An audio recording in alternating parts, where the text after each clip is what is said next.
Lugga. This is the choo-choo train. Hello, Chugga Lugga Choo-choo. Chugga Lugga Choo. And Wendy, fuck you. you're dead.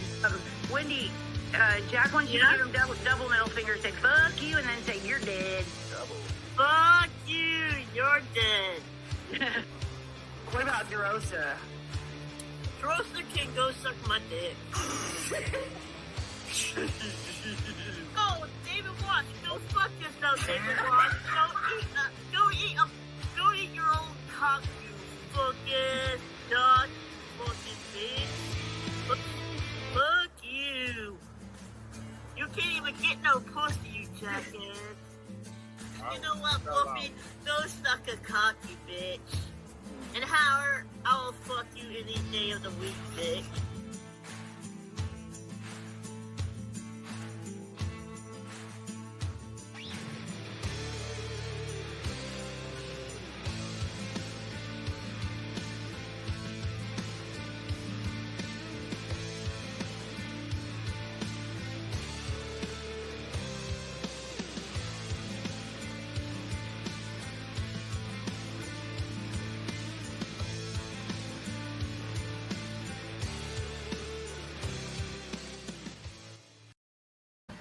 Okie dokie, everybody. We're back. And I'm gonna be doing the best of the monsters of the midday.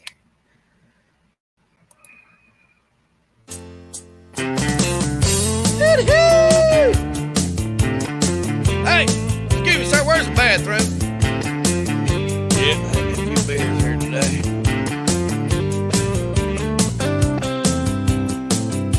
I don't mess around with no brown drink.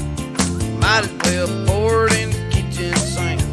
I like myself a beer and I like it cold. I like to get the suds all up in my nose. And you know beer is a real good thing.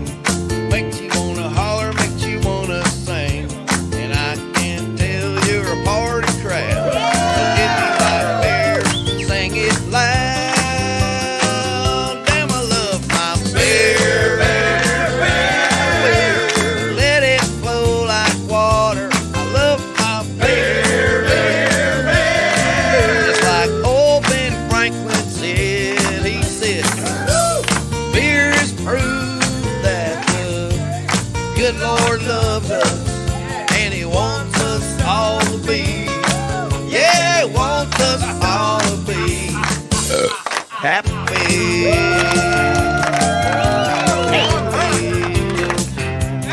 Hidey, hidey, ho, hidey, hi. Boys, it's getting on beer 35. So belly up, bugs away. Yeah, we don't have to work today, 'cause when that work is all done, you know we got to throw a little party, have fun. It's party time, that's what I heard. So drink 'em down and flip the whole world the bird. Damn, I love my beer. Yeah, let it flow like water. I love my beer. Just like old Ben Franklin said, he said, beer's proof that the good Lord loves us, and he wants us all to be, yeah, wants us all to be happy. Happy. How you take it, Dave?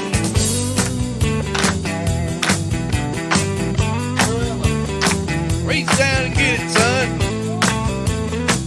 Well, don't spill my beer now. You know, everybody's gotta have something to do. Something like that. I think I have another beer. 99 bottles of beer on the wall, 99 bottles of beer. Take one down, pass it around, 98 bottles of beer. Show me your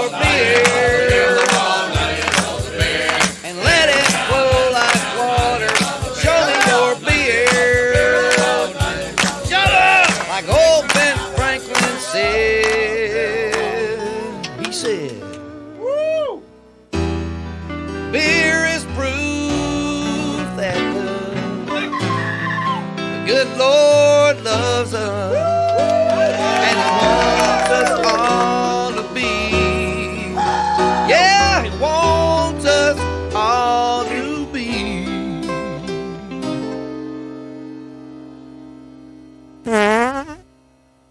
Oh, damn.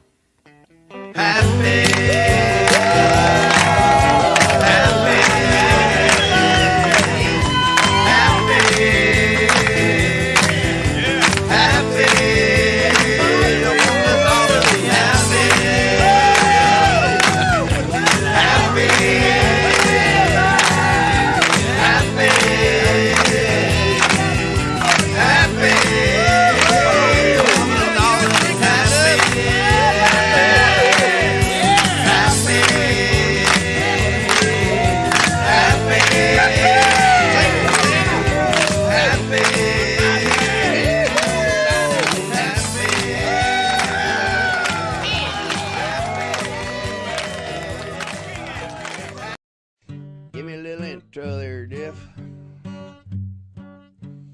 Oh, Russ Rollins had a retard farm. E-I-E-I-O. Now look, every time I sing E-I-E-I-O, y'all gotta sing it. Okay, that's All good. right. Everybody gotta sing it. Let's do it. This Oh, sounds Russ good. Rollins had a retard farm. E-I-E-I-O. And on this farm he had a hair-lip dog. E-I-E-I-O. With mark here and mark there. Here, mark there, mark everywhere. Mark. Old Russ Rollins had a retard farm. E-I-E-I-O. And on this farm he had a lisping snake. E-I-E-I-O. With a hiss here and hiss there, and hiss there, hiss everywhere. Mark here and mark there. Here, mark there, mark everywhere. Mark. Oh, Russ Rollins had a retard farm. E-I-E-I-O. And on this farm he had a stuttering cow. E-I-E-I-O. With a boo here and a moo there. And a hiss here, hiss there, mark here, mark there. Oh, Russ Rollins had a retard farm. E-I-E-I-O. And on this farm he had a narcoleptic pig. E-I-E-I-O. With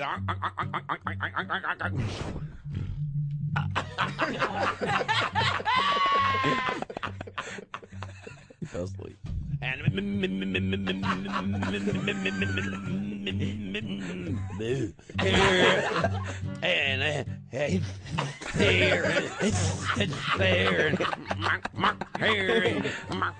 there. Oh, Russ Rollins had a retard farm. E-I-E-I-O. And on this farm he had a dyslexic duck. E-I-E-I-O. O-I-O-I-E. Oh. With a kick-quack here and a kick-quack there and kick-quack there everywhere. Kick-quack and oink-quack here and oink-oink-oink.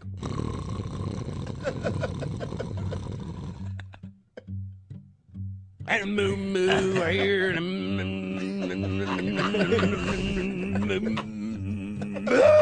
there and here and there and oh man, Russ Rollins had a retard farm. E-I-E-I-O. Nintendo. Oh, Russ Rollins had a retard farm. E-I-E-I-O. Give me the right key. That's on key. Okay, let's do it again. Oh, Russ Rollins had a retard farm. E-I-E-I-O. And on this farm farm, he had a Tourette syndrome chicken. E-I-E-I-O. Where the rubber dick. God damn it. God damn it. No popping. Pump my ass. Pump my ass hard. And a cake got quack here, and a cake got quack there, and a oink here, and a oink. And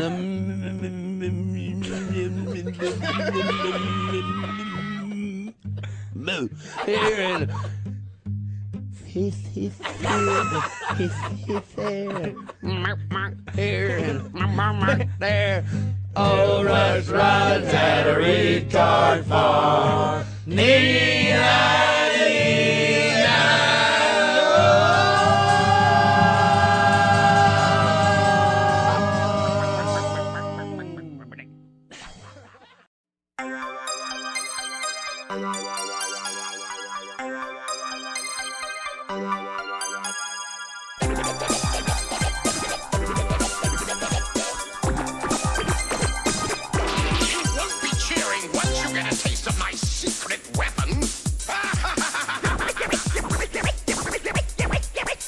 I'm a bitch, and guess what? I like it that way. Bitch.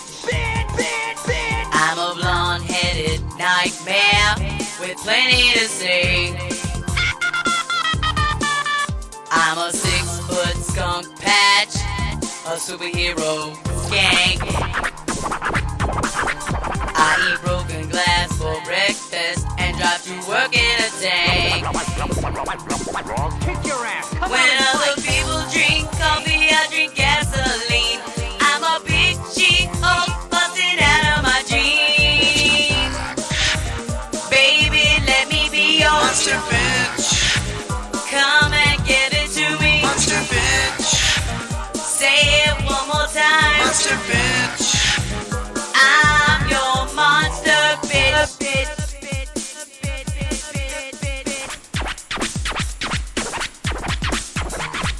I'm Godzilla with panties on. Snatch the mothballs off Mothra, and my bitch is King Kong. I'm a psycho diva wearing high heels. And this too can be yours for $1.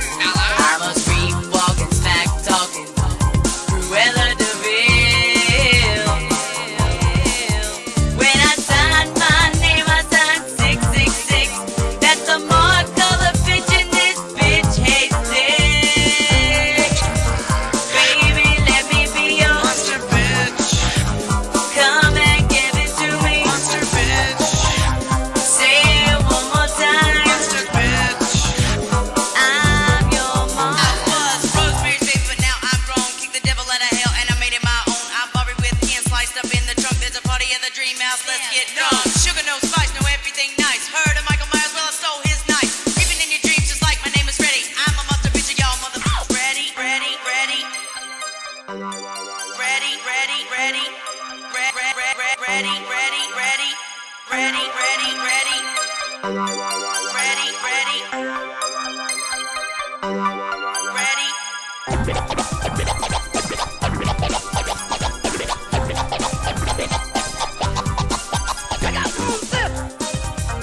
Baby, let me be your Monster bitch, come and give it to me. monster bitch, Say it one more time. monster bitch. A hideous freak of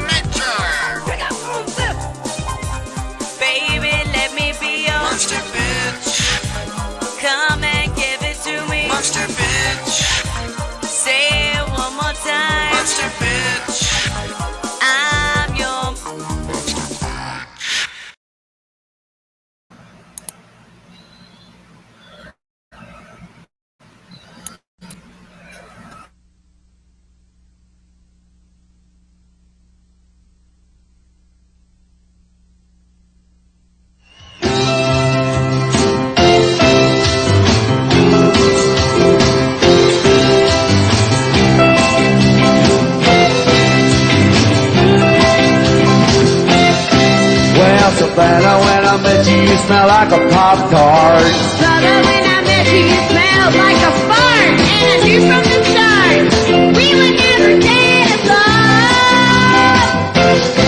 Well, Savannah is stupid and there ain't no doubt. Brother, you're a dumpling talker with the down. And when you go to fish, you can't even catch a trout. Trailer love is fine and we climb the villain too. All the shit we eat gives us constipation. We'll body together, from one dumbass to another, We are trailer trash, that's what we are. You ain't got the sense. You ain't got your car. I will whoop your ass, girl. Your face gets me mad. And we can still love each other, from one dumbass to another,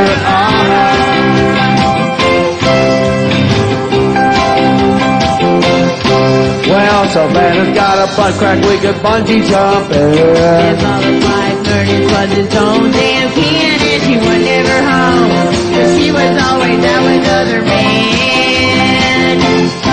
Well, Savannah's little skater used to have a flat chest. She went to the doctor. Wow, look at this. And her hair is always a mess. God damn it.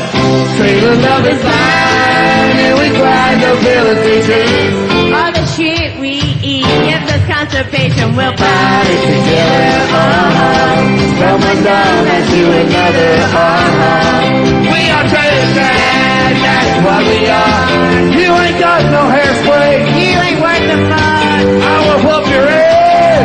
You ain't whooping shit, bitch. And we can still love each other, From one dumbass to another, From one dumbass to another. Break it down. Y'all are trailer. Y'all ain't got no sense. I will whoop your ass. And we can still love each other, From one dumbass to another, Y'all are trailer trash. Y'all ain't got no teeth. We will whoop your ass. And we can still love each other, From one dumbass to another, From one dumbass to another, From one dumbass to another, From one dumbass to another, From one dumbass.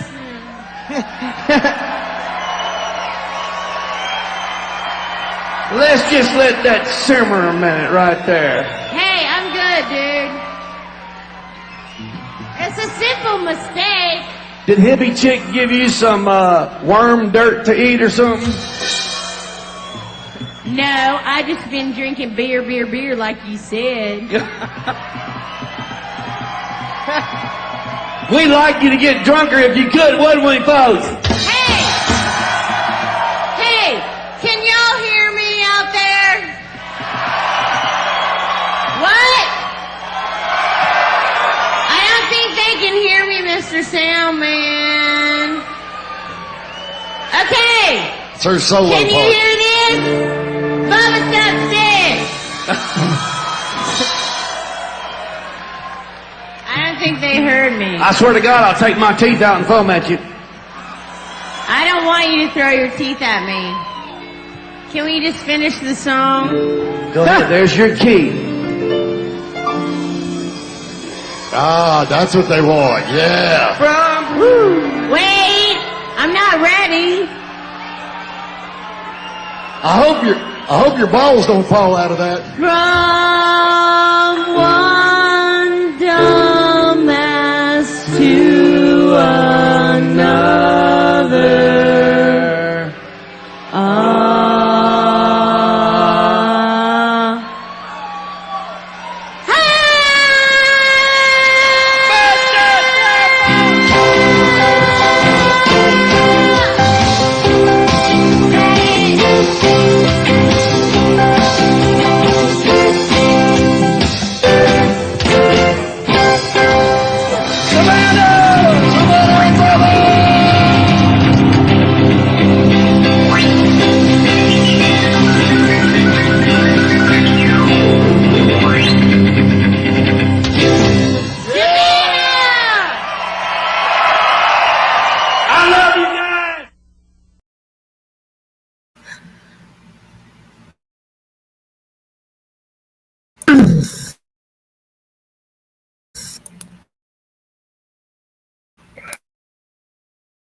And I'm Daryl, and we're the #1 travel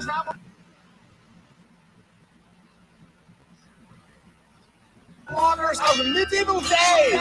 And we're from Turkmenistan, and we are ready to challenge everyone as a in the wind. Night here in Orlando, Florida. Are you ready, my friend? It'll be horror night. Let's go! Oh, so it's like a house, you say. You want to go anyway? I say we go. Let's go. Halloween Horror Nights in the day. Halloween Horror Nights in the day. Halloween Horror Nights in the day. Halloween Horror Nights in the day. I'm Eric. I'm Barrett. We're from a foreign land, all the way from a place called Turkmenistan. We got here early, But that's okay, because you can do Halloween Horror Nights in the day. And mummies and a Mickey Mouse down at the giant robot who just points out. This is the scariest if you are curious, because she's not only fast, she's also furious. Halloween Horror Nights in the day. Halloween Horror Nights in the day. Halloween Horror Nights in the day. Halloween Horror Nights in the day. Evil minion propaganda all over the park. Oh no, there, Eric's eaten by the Scary dragons and wizards leave me scarred. terrified of the baby graveyard. You'll never remember the men in black. We were a monstrous cafe because werewolves attacked. We danced and we ran and we had such a fright. We'll be back next year. Halloween Horror Nights. Halloween Horror Nights in the day. Halloween Horror Nights in the day. Halloween Horror Nights in the day. Halloween Horror Nights in the day.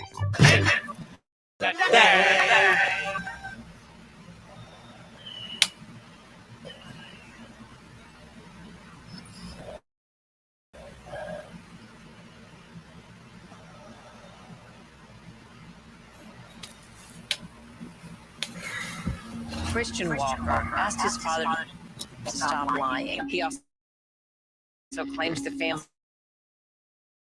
had to move 6 times in 6 months because of Walker's violent behavior.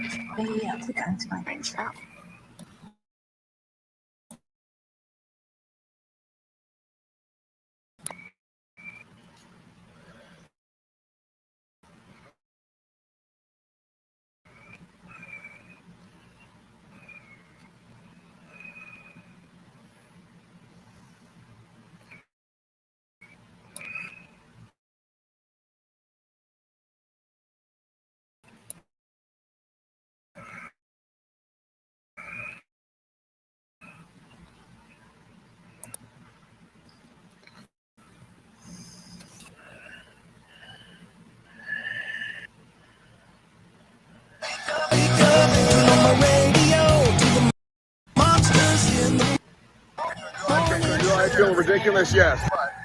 But the party looks like it's going to be a good party. Here, let me show you what's going on. Wake up, turn on my radio to the monsters in the morning show. Forget the rest, you wanted the best, you got the best. Clients always got something to say, so then it will maybe give me a Angels playlist never ends, and your leaf is down with the dot trends. D-strong, rockin' the crowd. Knows where we going. Wake up, turn on the radio to the monsters in the morning show. Forget the rest. One of the best, you got the best. Wake up, turn on my radio to the monsters in the morning show.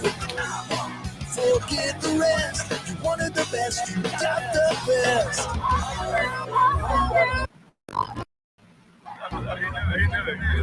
What up, guys? I'm the back devil.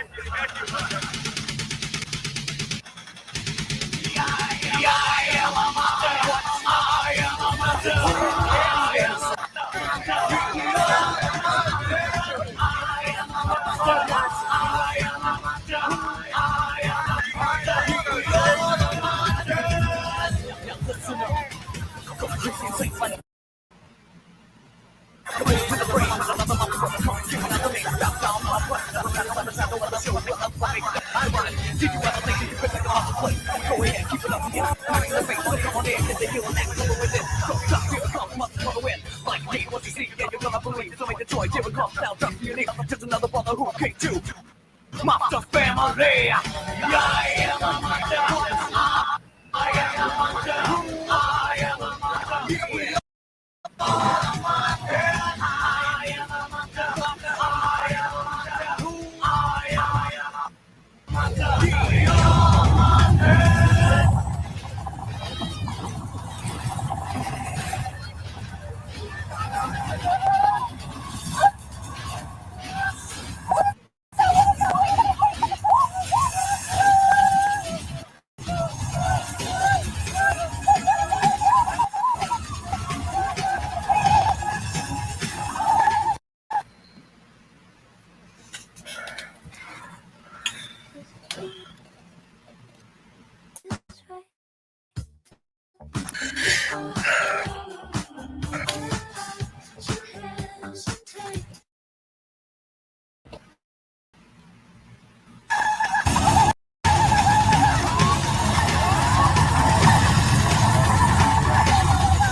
Oh no, here they come.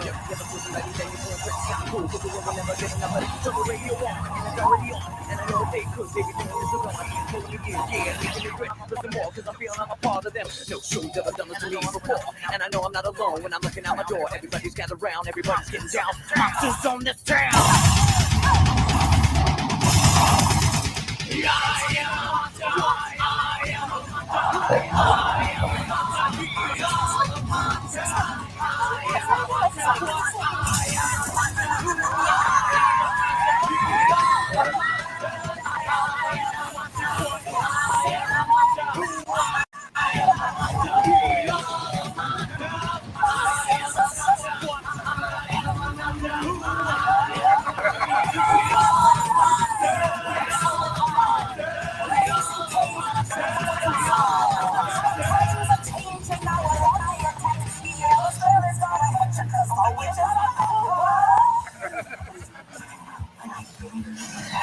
That's ridiculous, but funny.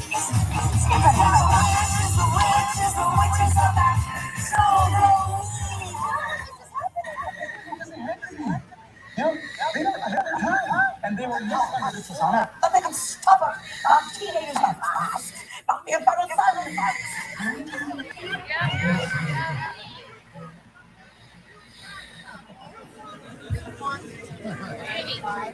This is her event. It's not about not nice. Charles and Andy in wedded unity. Let's the union of this couple. You can give without loving, but you can never love without giving. The great acts of love are done by those who are habitually performing small acts of kindness. We party to the extent that we love. Love is knowing that even when you are alone, you will never be lonely again. And great happiness of life is the conviction that we are loved.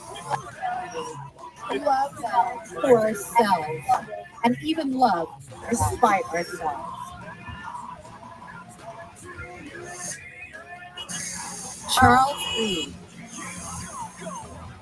Do you promise to love Andrew Bell forever and always? To support her throughout the rest of your lives and stay by her side?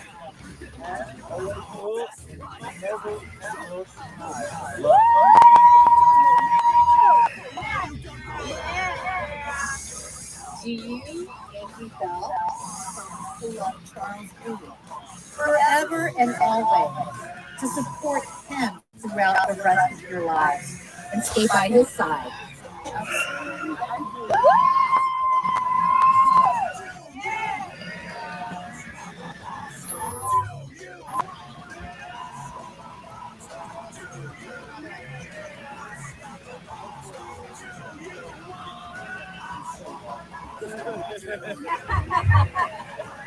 Charles, will you take Angie to be your wedded partner? And Angie, will you take Charles to be your wedded partner? Charles?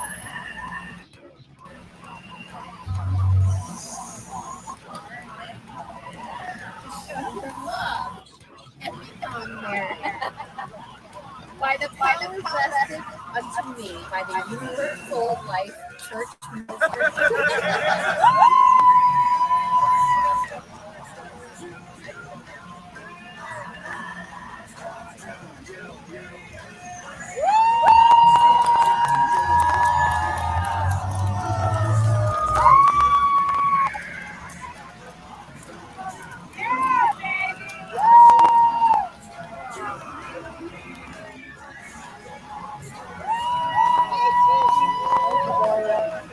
Alright, ladies and gentlemen, they just get married.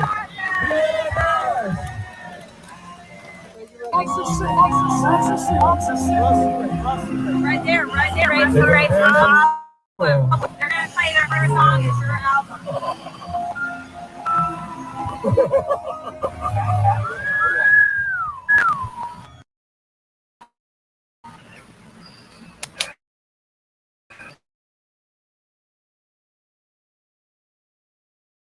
Before you renew Amazon Prime, watch this. Look, I love Amazon Prime. Free 2-day shipping is great. And Second wedding tonight. Second wedding. Amber and Oh no. And Amber will be given away by Jim.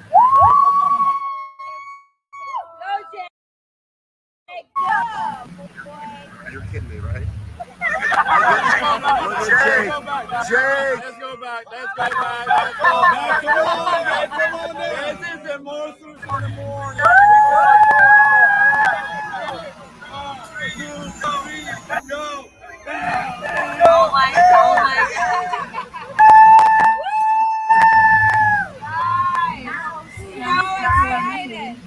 Amber and Ricardo.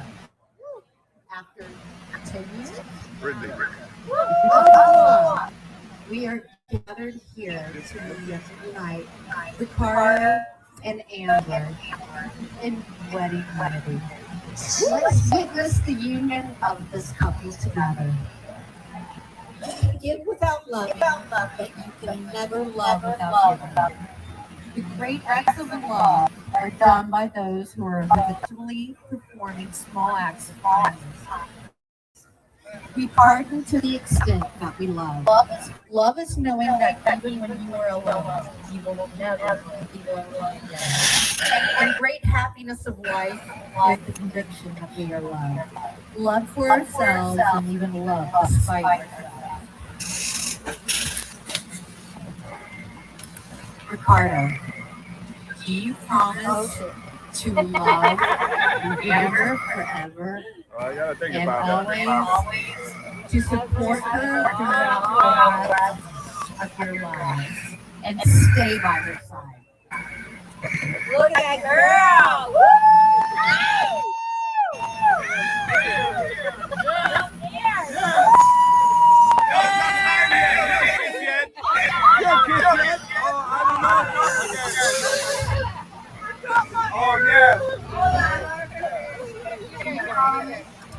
To love Ricardo forever and always, to support him throughout the rest of your lives and stay by his side. I do.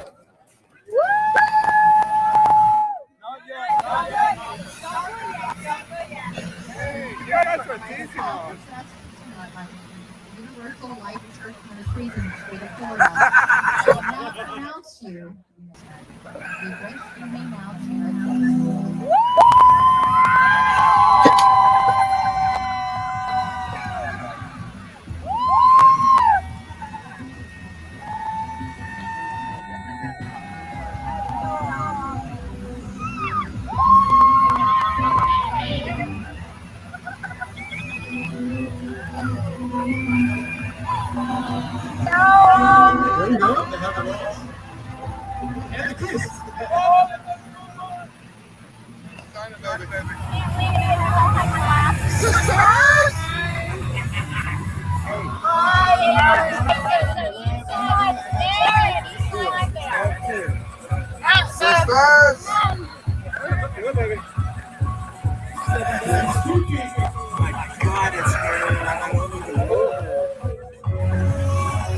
It's real. Come on, baby. You just posted a freaking profile. Sign it. Sign it. She was so wanted to do it, but now she's just, I don't want it. Right here? It's going down. Right here too? Yep. For real. It's all real. You're married now.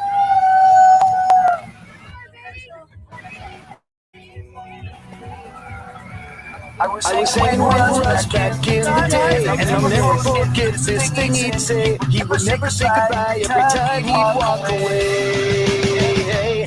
He'd say, Schwirls, if I see you later, Schwirls, alligator, we have to say goodbye to W.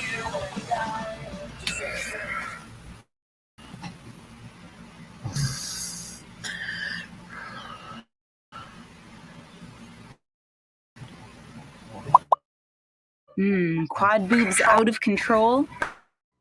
What if you try me? So much better.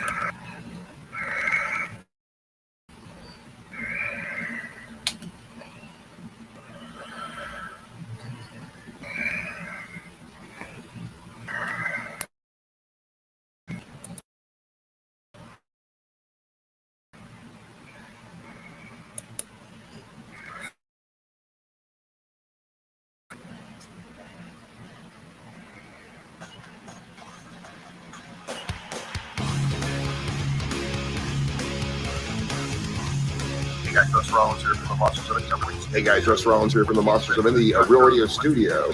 We're getting ready for the Duck Derby once again. We crushed it last year. Two listeners won. Somebody won $500. Another listener won $200. And guess what? This year, it's your turn. 1,000 little ducks. And you put them in Aquatica, and they quack, quack, quack all the way around. If your duck wins, you can win $500. Just go to realradio.fm/duck to get your duck.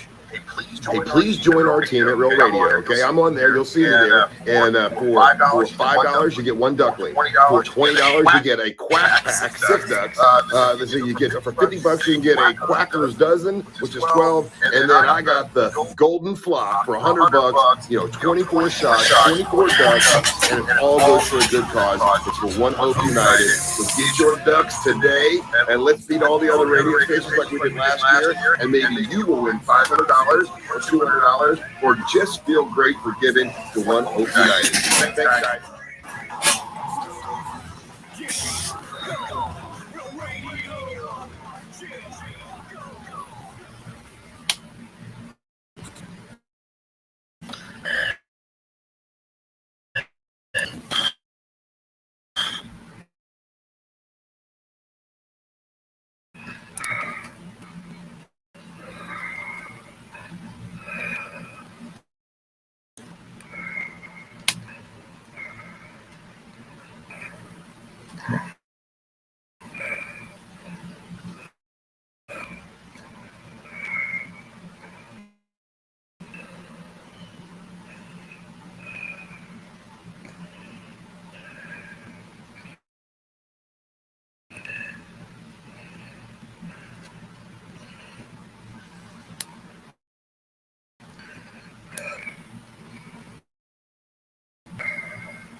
asked his father to stop lying. He also claims the family had to move 6 times in 6 months because of Walker's violent behavior.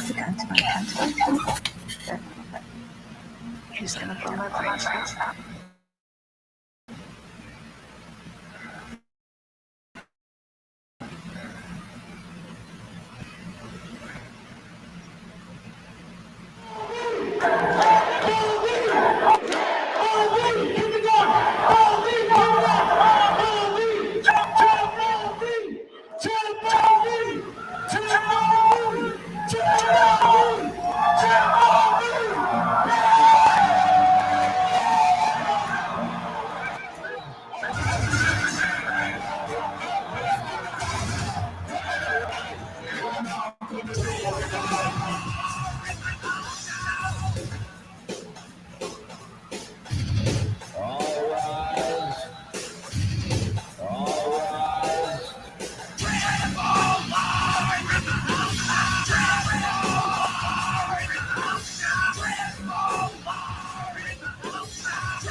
Yeah, I love reminding people that it's not the role of the media analysis.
They used it on the soundtrack. No, I said that when I went back and we were watching these reaction videos, I couldn't find a reaction that was a negative reaction, which is true. Everything that I saw was all these people had never heard Elvis before, and they're like, "Oh my God, it really is amazing." But there was one reaction video, and they were reacting to something called, I don't know if you've ever heard of this before, guys.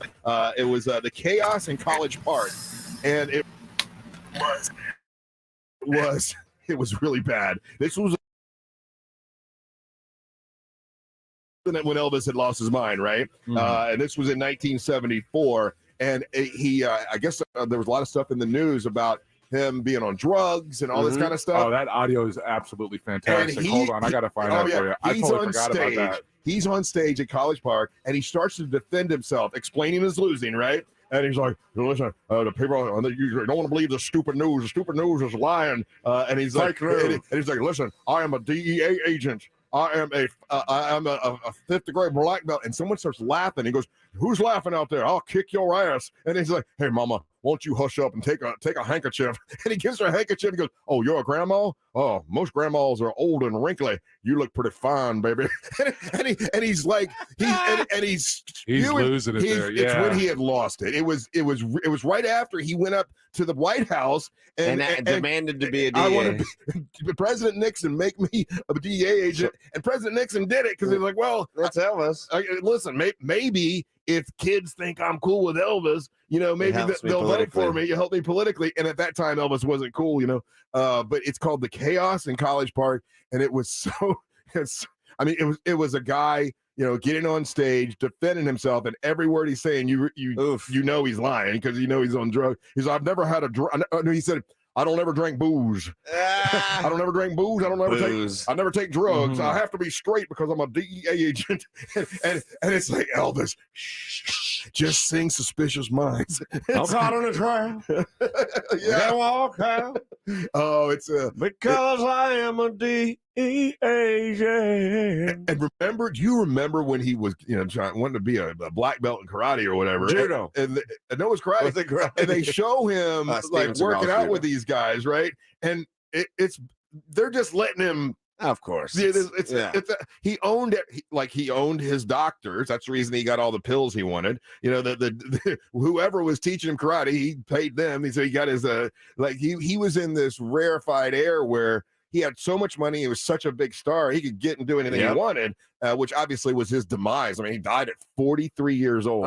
And he looked like he was 60. Yeah. Well, he didn't look as bad as I remember because I watched the video last night. He looked like me right now. he looked a little heavy. I watched the documentary of kind of his last days. Yeah. And every room you sat in, you were soaking yourself in smoke cigarettes. Yeah. Because it didn't matter if you were at a doctor's office. Yeah. Somebody's going to light up. Smoking. And I thought that was just movies. Yeah. But then you watch these documentaries and, oh, no, it's everywhere. Is this the Chaos in Okay, College so Park? the thing with this is that there's a bunch of moments. It's a full concert. Yeah, and this is all on a concert. Yeah, so I've heard about it. I'm trying to find like a supercut where because what you're talking about is where he's talking in between songs and he's talking. So this is one of the first ones, and he starts to defend, and he's talking about, just to give you a frame of reference, he's talking about that people are coming out publicly and talking about his weight gain. And this is don't talk about I haven't that. heard this. This one's gonna hurt me. Listen, I got a punch. Yes, yeah. I'd like to say something right here. Those of you who saw the morning paper or the evening paper, whatever it was, they gave me they gave us a fantastic write-up. He's high as balls. No, they did. Except they said I had a punch here. And I want to tell you something. I got your damn punch. I got your. I wore a bulletproof vest on stage. Oh, damn. True. In case some fool decides to take a 22 and blow my belly button off. That's the truth. I got his punch. He's gonna say head. Son of a bitch. Son of a bitch. I know. He was at that point. He was cussing. He was cussing because the clip I heard, he talks about how he believes in Jesus and all this kind of stuff, and then he goes, I don't even want to say it, but he's like, I'll whip your goddamn ass. And I'm like, whoa. Oh, Bubba. Yeah, he does a Bubba line. This is no F's Elvis. Clearly, that's 1974. This is I at the love end. it. He was on drugs. He missed his time. This He is like should've at the lived end of up. Goodfellas when everything goes know. bad. You see the helicopter, Elvis? You know what, Angel, though? That's 74. He doesn't die until 77, and he had a concert in 77 here in Orlando. Actually, it was at Eddie Graham Sports Center like about 2 months So were all before. his shows like this at the Oh, end? maybe it was, maybe it wasn't. I Well, don't not- remember, Angel. Because this is that the only bad. one this is recorded like this. Yeah, not that bad where he's cussing at the So they audience. like and reined he's- him in a little bit, maybe? Maybe. I don't know. At the end of his life, I don't know if Colonel Tom Parker was there or not. I don't know if they I don't reined get him the in. impression that he was. Where's Colonel? Son of a bitch. Yeah, if you go to that Chaos in College Park, those little things he says in between, they're all it's embarrassing. He's messed up. Obviously, it's basically regarded as his his worst show ever. And then I think it's his best show. to catch you got to listen if you listen to the whole show because it's an hour and whatever long. Yeah, it's the in between songs where he's riffing like this. Well, the guy that reviewed this last night that I was watching this reaction thing, they would play those parts that were embarrassing, and then Elvis would sing, and he still killed it with the singing. Like the guy. You know, he just was an amazing talent when it came to singing. Yeah, but he was rambling on stage, and he was flirting with this one woman, and he's.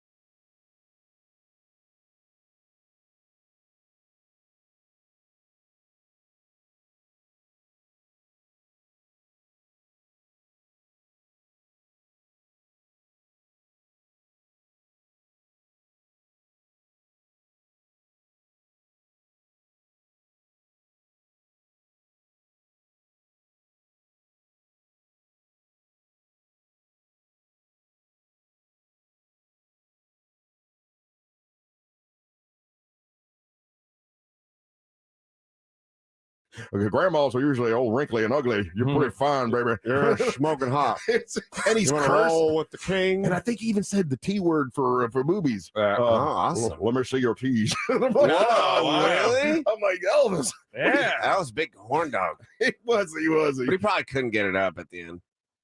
Yeah, I mean the pills and the abuse. He's probably he's so bloated. his face was so bloated, you know. I'm caught on a trial. And you got to think, man, if he had a real doctor that could have taken care of him, I mean, he could still be alive today, right? Oh, I've had plenty of doctors there.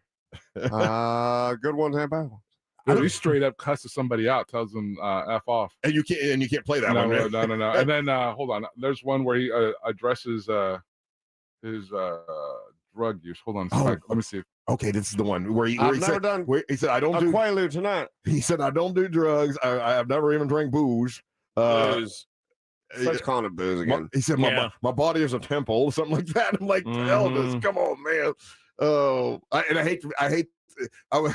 hate to be dwelling on the one negative thing that we can find here, but kill me, Ross. I thought you loved me. I do. Look, the young Elvis, when they do the reaction video to Suspicious Mind, probably a perfect looking dude, man. He was a perfect looking dude. So it's there, Elvis. You got your run. He had a run, man. And also when he was in Hawaii, the first person to ever broadcast a live concert worldwide on satellite, Ryan, was Elvis Presley. It was the biggest thing anyone had ever seen at that time. And he was in perfect Did he shape. tell people to show tease them? No, he was feeling good, looking good. When he does My Way, and it's like the most a lot of these people I saw with the reaction videos, the people that were coaches, voice coaches, like that's the most perfect performance I've ever seen in my life. Of course, performance coaches. Shame on you for never watching The King. That's what I thought. Yeah. Like, you're a horrible performance coach if you've never watched The King. What'd you find? Did you find it, Angel? Here's a little bit of him talking about. Oh, don't play it, Angel. It's my worst days. They would let me perform. From 3 different sources, I heard I was strung out on heroin. I swear to God, hotel employees, Jack, bellboys, freaks that carry your luggage up to the room, people working around, talking, maids, And I was sick. I was had a doctor, had the flu, and I got over one day. But all across this town, I was strung out. So I told him earlier, and don't you get offended, ladies and gentlemen, I'm talking to somebody else. If I find or hear the individual that has said that about me, I'm going to break your goddamn neck, you son of a bitch. Wow. That's the one I was talking about. Wow. He had gone crazy by then. It was I like think Elvis could. Well, he sounds like a man that could. Well, he sounds like a guy that tried. He sounds like if he did get a hold of your neck, he's like, I'm gonna choke you. If I'm caught in, my hands are caught in a trap. Imagine this If though. I find the person that's talking trash about me, You I want to can't break your get neck. I'll put you in a rear naked chokehold, baby. I'll take you my way. From the time he was a kid, though, he was. I mean, this was one of the got first bad people towards the end, that people- had yeah. so much attention on him, and it obviously the weight was too much for him. He did Literally. start taking drugs, gained all that weight and all that attention. And imagine him now if he had to watch social media. Oh, if I had a podcast, maybe I found that son of a bitch who wrote that article on heroin. I'd break his goddamn face. Imagine the Elvis podcast now. Oh my God. But you know what? It's kind of good. Do you really want to see 72 or however old he'd be right now? I think it's 80s. Interviewing, Tootie from Facts of Life. And punching her in the face. Yeah, it's like, a damn Tootie from Facts of Life didn't want to bang me. Oh, I was God. on that set, Tootie. Poor fellow, man. He had lost it by then. He had lost it. All right, we're going to do trivia when we come back. It's your chance to win some stuff. Get on the line. 407-916-1041. We got some great prizes. You're listening to the Mosh in the Morning. People over there.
Let's go.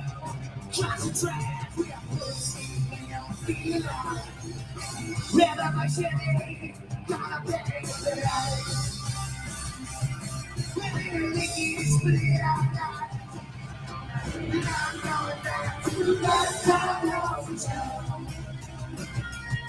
Teaching all the lights we live time now.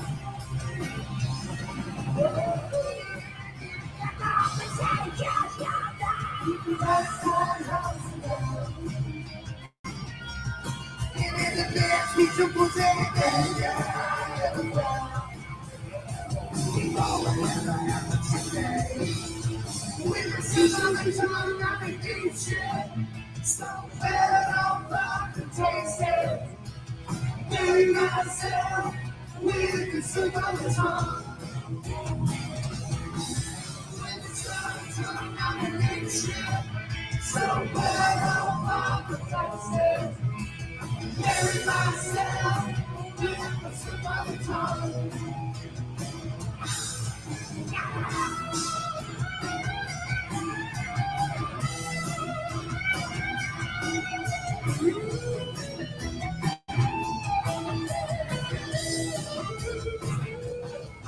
Looks like a rubber when I start to shove. Get your feet up through the air. So these summer orange and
Feel free to help me sing this one.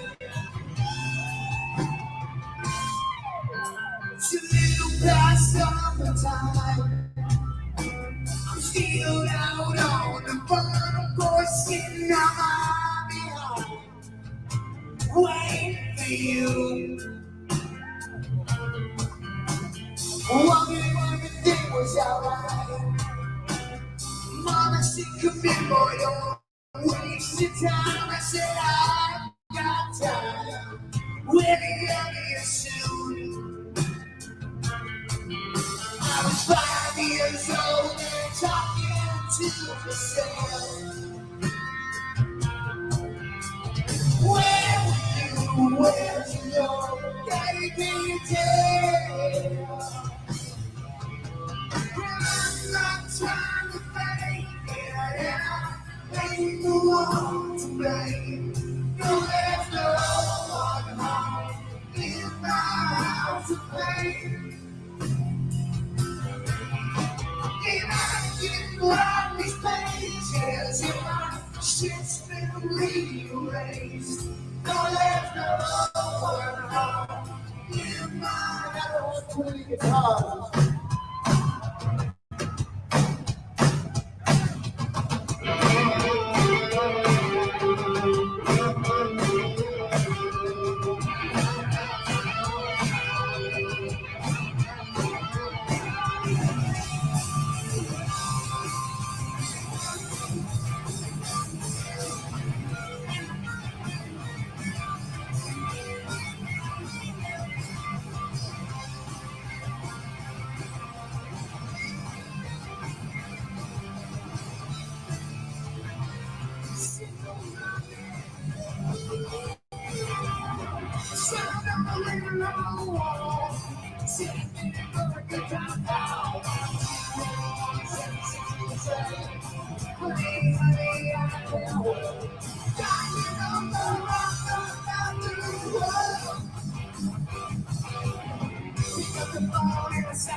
Thank you, good night.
Christian Walker asked his father to stop lying. He also claims the family had to move 6 times in 6 months because of Walker's violent behavior. They yelled to go to my temple.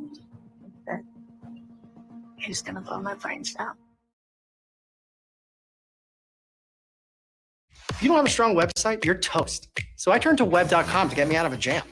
Web design, e-commerce, online advertising. You wanted the best. You got the best. The monsters in the morning. The monsters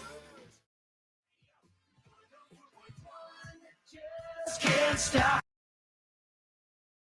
I heard this song.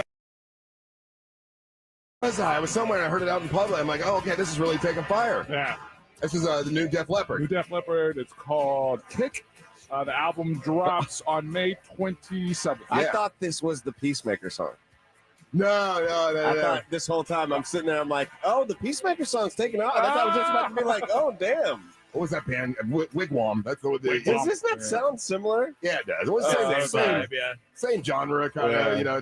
But I love it. Welcome back to the Monsters in the Morning, Real Radio 104.1, broadcasting live on iHeartRadio. What's up? I'm Russ, along with Angel and Carlos and Ryan, all here today. So I think I a little bit need to apologize to you, Ryan, because I did ask you to come with me yesterday. Yeah. And you did. Now, you did sing some backup, and I appreciate that. Yes, I said 3 words after 4 hours. I thought we'd get to another Oh, song. yeah. I thought we'd get to another song, too. I didn't realize it would take so long. For those who don't know, we're asked by Mark Tremonti.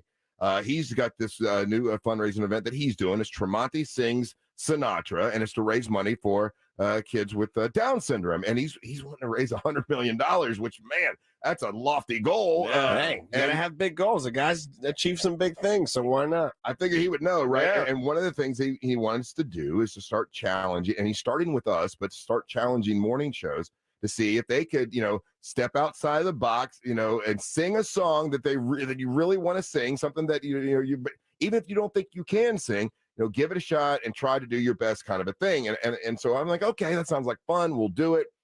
And so I have a song. I'm gonna wait. I don't want to tell you what the song is yet. I think we'll wait and surprise you whenever it all comes out. But no surprise, it's a Kiss song, and it's the only one I thought I really could do. and there is a local band that we've become friends with, and it's called Fire Inside. Right. Now, Ryan knows them better than I do because you've done some events with them, right, Ryan? Yeah, good group of guys. What a cool group of dudes, man. Nice. And when I go into the studio, he's got a studio in his house, and he's got like the old monster promo shots from back in the day. He's been a fan for a long time, which is that's really, really cool. That's Oscar. Oscar couldn't be any nicer. He plays bass. And then Felix, this is a funny story. Okay, Felix is a younger guy, about 23, plays lead guitar. And then shred. Oh my God, yeah, he's great. he shreds. And then George is like the quintessential dude who's still rocking from the 80s. He walks in, he looks like Steven Tyler, dressed like Steven Tyler. Nice. He got rock and roll tennis shoes, rock and roll pants. He's a rock star. Every day of this guy's life is a rock and roll day. Rock and roll George, bro. right? Yeah. Well, okay, so we're talking about the song that Angel wants to sing. Can I say the band? Is that okay? No, I don't give it away. Okay. So anyway, so talking about the song that Angel wants to sing, and then the ones that I want to sing, and the guy that's 22 or 23, like, I'd never heard of those bands before. Like, I think I've heard of Kiss, but he had never heard the song that we're doing. And then the one that Angel is, he never heard them either. Damn, because he's younger, right? And he's like, man, that band, that Angel, that's a really good band. They're really cool. Tell me the talk back. He'll tell you the talk back.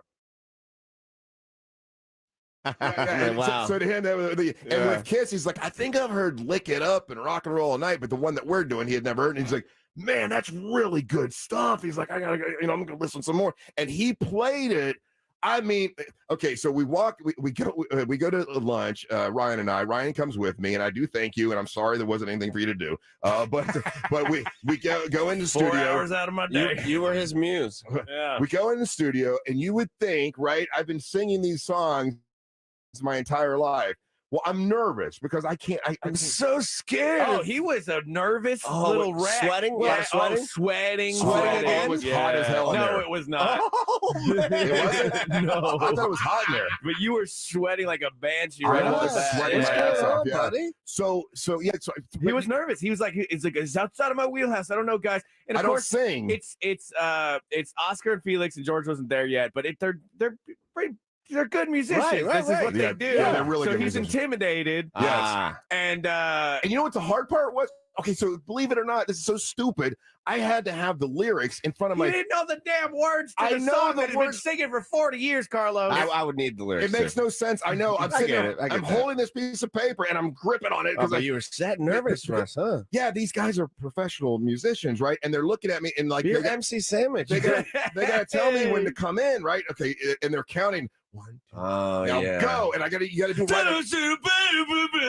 You gotta do it right on time, and I kept screwing that up. But then finally, we got it. We got the timing and stuff right. And when it was a full band, when George so we're doing it, and I'm running through it, and I'm not really feeling that comfortable. I'm like, I don't think this sounds that good. Then George, the lead singer, comes in.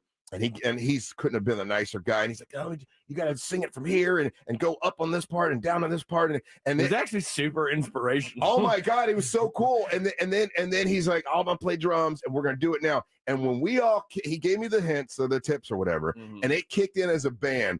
Ryan, how badass did that sound? I'm not gonna lie. Okay, I thought I would go there, and I'm like, this is gonna be hilarious, and it's gonna be a joke. And I heard Russ sing a little bit before that, and I was like, okay, here we go. And he's pulling out his phone to video me. Yeah. But then dude got on drums. Oscar picks up the bass. Felix plays guitar, and I gotta say, man, it was actually pretty good.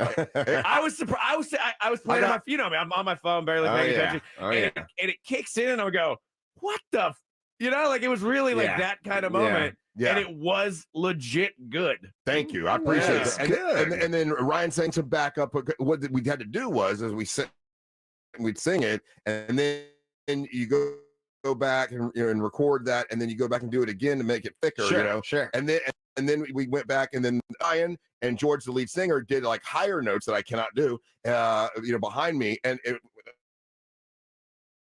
when it all came together. Good.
State of Survival. Play now.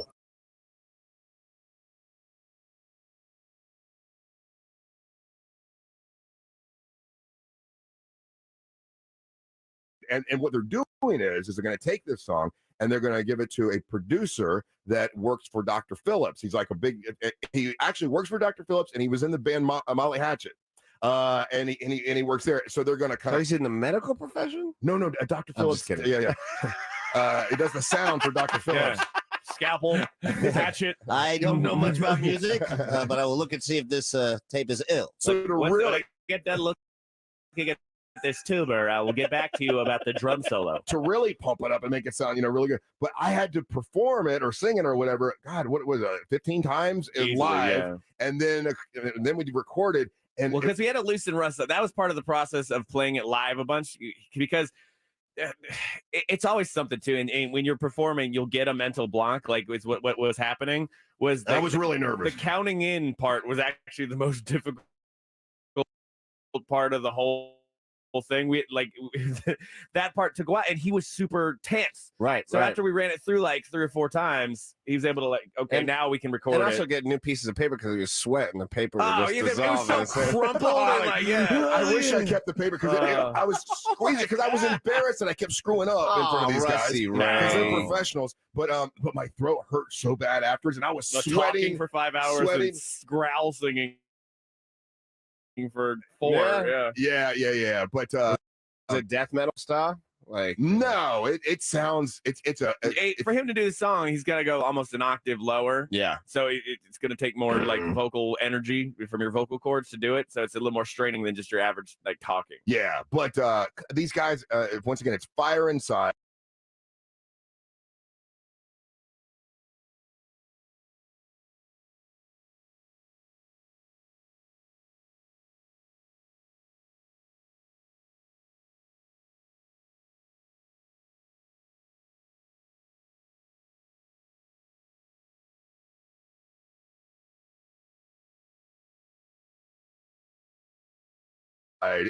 Such great guys, and they're excited about next week with you, Angel, because and they'll walk you through it and help you. Just listen to what George, the lead singer, says, and when he comes in, you're gonna be like, he looks like what's that the commercial that where the guy comes out and like. Well, He looks like Dr. Pepper. Dr. The Pepper. Dr. Pepper guy. Yeah. I love this Little guy. sweet. Yeah. Dr. Pepper guy just came in. But he does look like the he's the Dr. But Pepper. he lives that life. I can respect that because he just Rock lives and that roll life 24/7. 24/7. Yeah, that's what you got to be in the He band. showed up to the farmer's market one time to stop by because Oscars, they wanted to talk about something. And so I was about doing one of their events. And he's like, you're going to meet George in a second. The first time I meet this guy, he's to the farmer's market. You got Open, vesty, flowy shirt.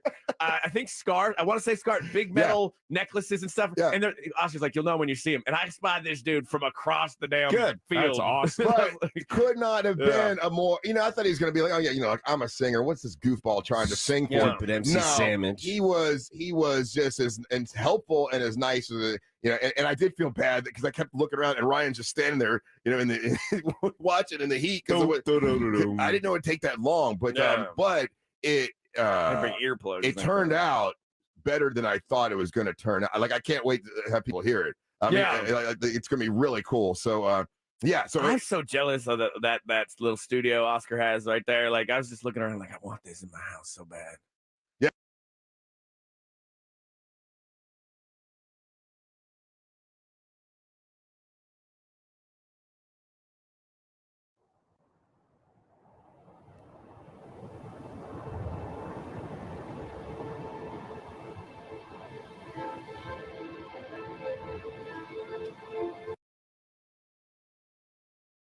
Yeah. Yeah, I need a man cave, you know. So That's not that what hard nowadays. I mean, with the prefab little buildings, you can put one, throw a concrete slab in the backyard, have it in there, run AC, electric to it, and you're good. Yeah. I'm also super jealous of anybody who can just be like, oh, do you need a drum part?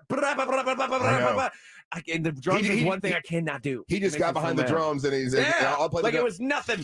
And I'm like, damn, man, that's not, it made it sound just like the song, and it was a lot of fun for me. You know, Well, you haven't performed live with a band in a long time, right? Oh no, it's been a while, and you know, back when they had the Monster Band, I played drums. I never really sang other than MC Sandwich, and then I would get to the second verse, and Carlos would have to help me remember because I'd be so excited I forget the second verse on it. It's true.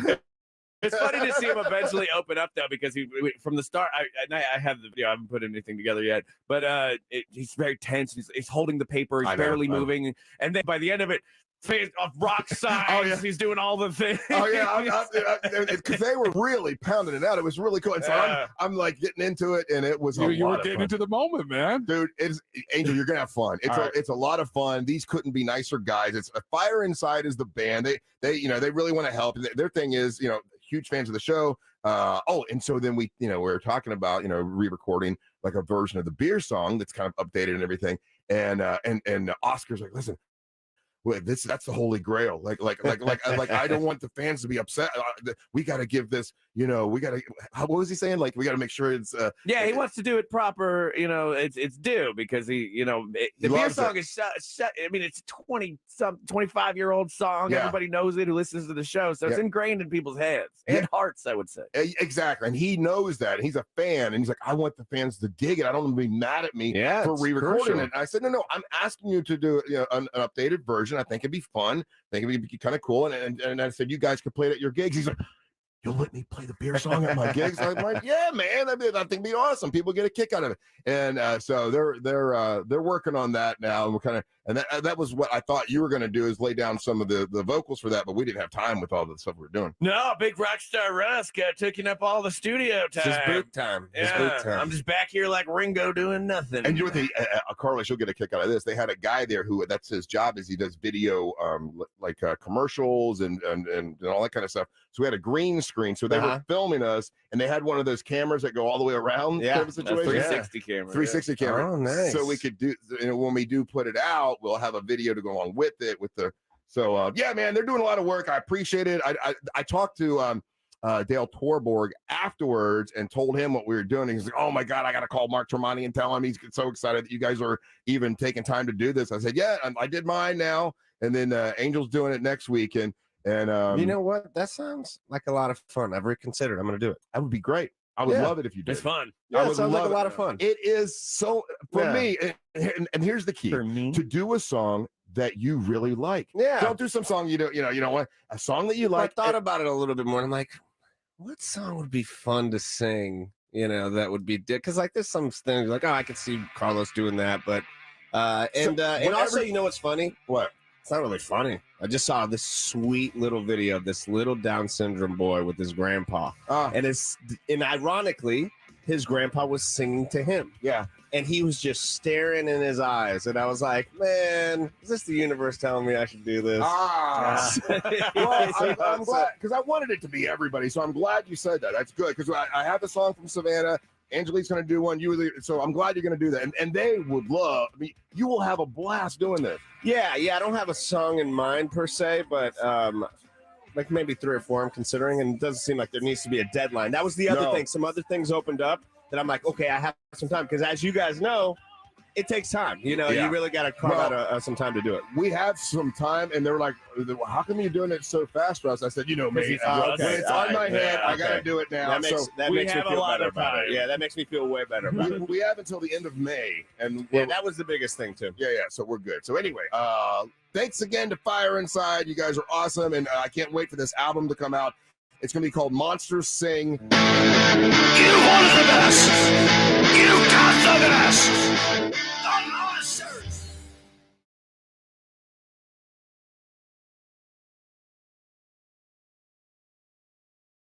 Is it okay to eat avocado every day? Avocado is really one of the foods that you can eat.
Hey, Wendy, how you doing? Hi, Russ. What made you want to come in today?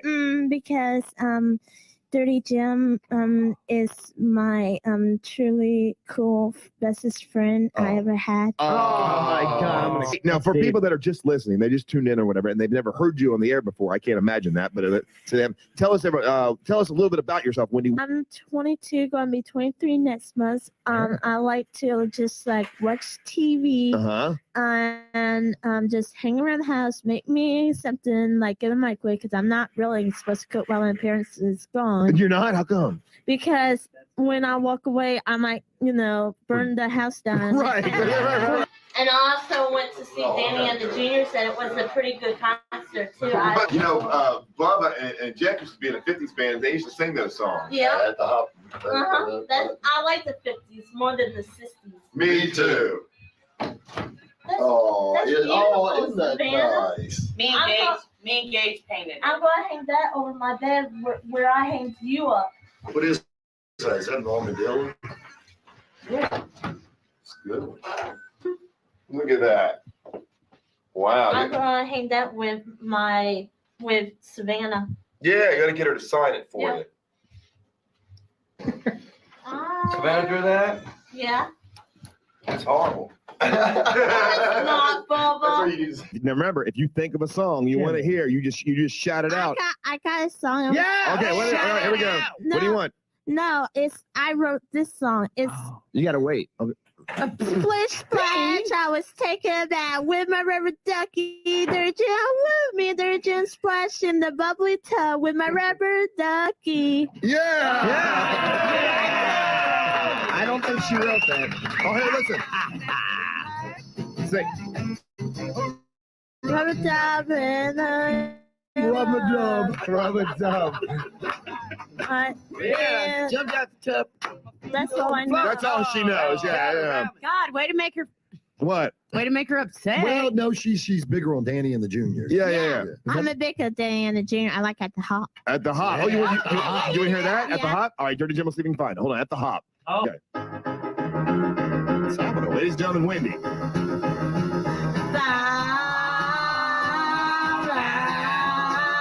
The sheep that wouldn't follow.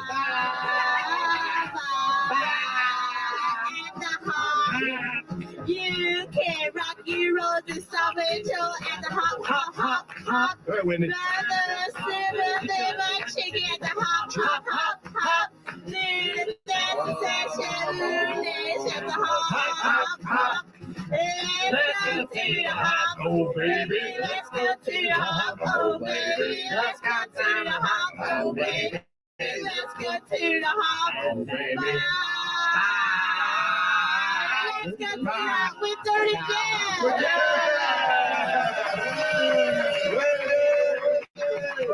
Very good. That was lovely, Wendy. Somebody was off key during the bad part, though. That was me. Oh, like we've talked to our parents before. They're like, go here. I don't know if her mom's here or dad's here, but I think they left. did they leave already? Yeah, because I think what happened. They're really cool. And she just gets the biggest kick out of this, I mean, she really, it makes her day. It makes her year. What if you could have anything? Yes, anything in the world. What would Wendy want? Jimmy. Now That's chewy good. Now, do you What if want? that were option number 4,000? Do you want Dirty Jim like on a platter, like wearing just kind of like I don't know, thong bikini Nobody wants that. and some whipped cream? How would you want him? I want him to wear a penguin suit. No, wait a minute. Since that's been said, that's got to happen, Yeah, right? Oh yes. Oh yeah. That's We'll make that happen. I got green tea and I can't get laid. I got green tea. I need Ginger's blade.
Yeah. Tuttle, it's it looks like it's gonna be like rainy all weekend. So we're still going, right?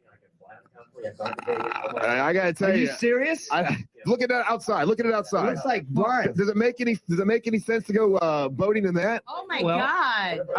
But that's part of voting. I mean, like, no, not getting struck by lightning. You saw the perfect storm, didn't you? I did see the perfect storm. You see what happened to those guys? Yeah, you could be like George Clooney, and I could be Mark Wahlberg. Okay, and then we could go. Tuttle, what happened? What happened if you all go in a boat and it's really stormy and there's like tornado winds? Don't you want to be safe of not going out in there and drown? Yeah, but they're saying once it gets into the Gulf of Mexico, it's going to get real strong. Going to get real big. Get up to a Category 3 hurricane. Could take up the entire Gulf of Mexico. It's going to double in size. And they have no idea where it's going. It could turn. It could go toward Texas. It could go straight up into the Panhandle. It could go directly towards your boat. They're saying it could even turn right. But it won't be anywhere near St. Augustine. Russ, the thing's 700 miles wide. It doesn't matter how. Or however it's wide crazy it is. too. I mean, well, it's good fishing in a storm, Russ. It is. Yeah. Thanks, Opie. Yes. Good fishing in a storm. Yeah, it's good fishing in a storm. Where'd you hear that? That's what Gomer said. No. Maybe Floyd will cut your hair better. Yes. It's supposed to be really good fish. Excuse me. Yes. I burped. That's excuse me.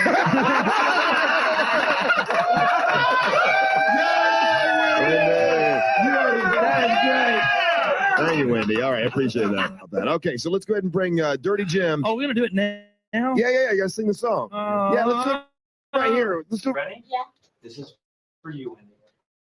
For your one hot, sexy lover man.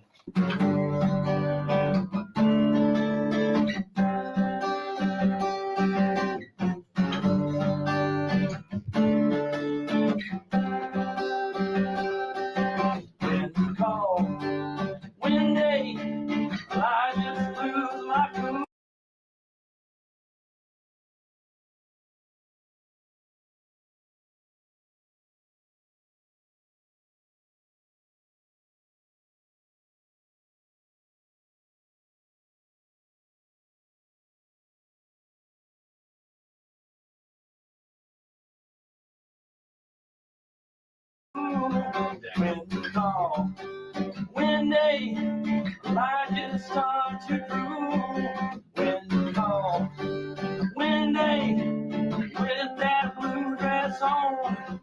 When you call, Wendy, it just turns me on. Yay! They finished. They finished. Say, Wendy. That was perfect. I have a lead part. Would you like to hear it? Yeah. Oh, here goes the lead part. Yeah.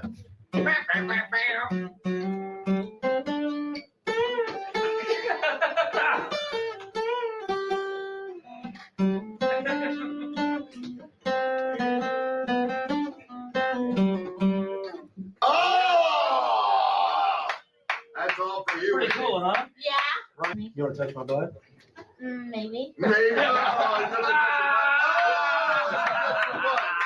There you go, Wendy. He's not in there. Hey, how's everything going? All right, how are you? They're with Jeff Speakman. You know the band right here. Oh yeah. Oh, I was wrong. Superfoot's not here yet. Oh, he's not? No. Don the Dragon Wilson? Well, Don's not here yet either. Are they on their way? Oh. They're not coming in? Oh, then forget it, man. Damn. Yeah, Bill Wallace and Don Wilson. But they're telling me this guy named Jeff Speakman, who Russ doesn't want to talk to, it was promised to get on the air as well. Jeff Speakman, he's I don't know either. Jimmy knows who he is. Let me get Jimmy to explain who the he is. I told him, I said, they're not going to.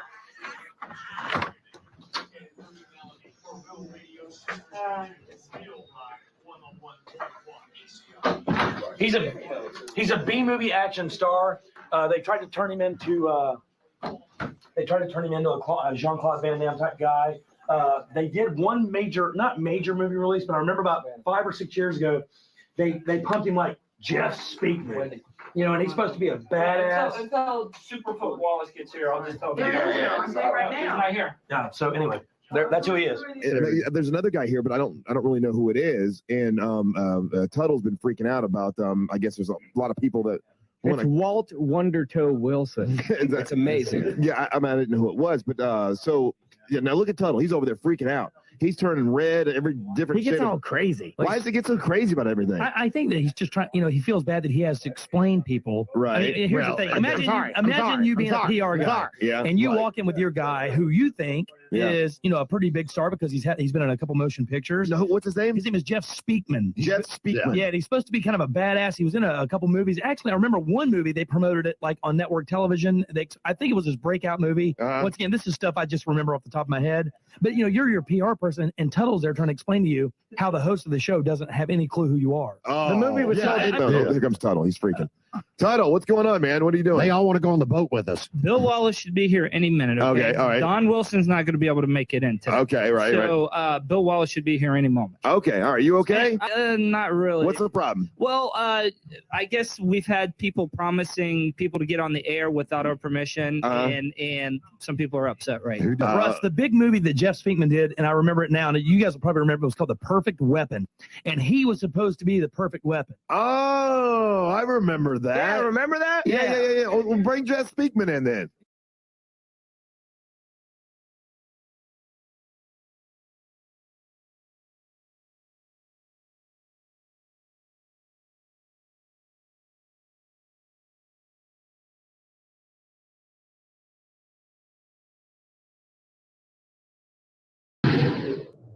Yeah. Tuttle, it's it looks like it's gonna be like rainy all weekend. So we're still going, right?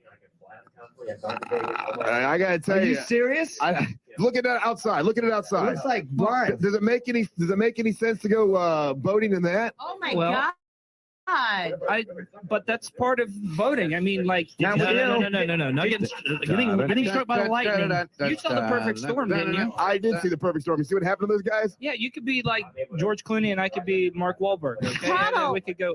Tuttle, what happened? What happened if you all go in a boat and it's really stormy and there's like tornado winds?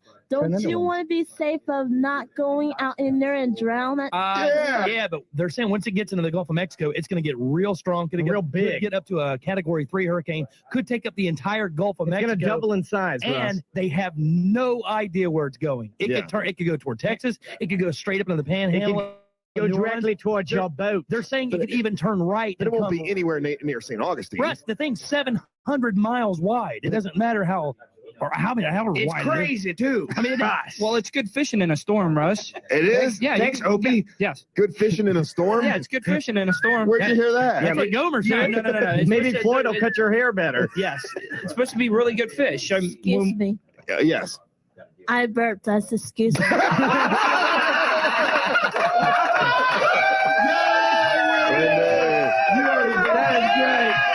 Thank you, Wendy. All right, I appreciate that. Okay, so let's go ahead and bring Dirty Jim. Oh, we're gonna do it now? Yeah. You gotta sing the song. Yeah, let's do it right here. Let's do it. Ready? Yeah. This is for you, Wendy. From your one hot, sexy lover man. All right? All right.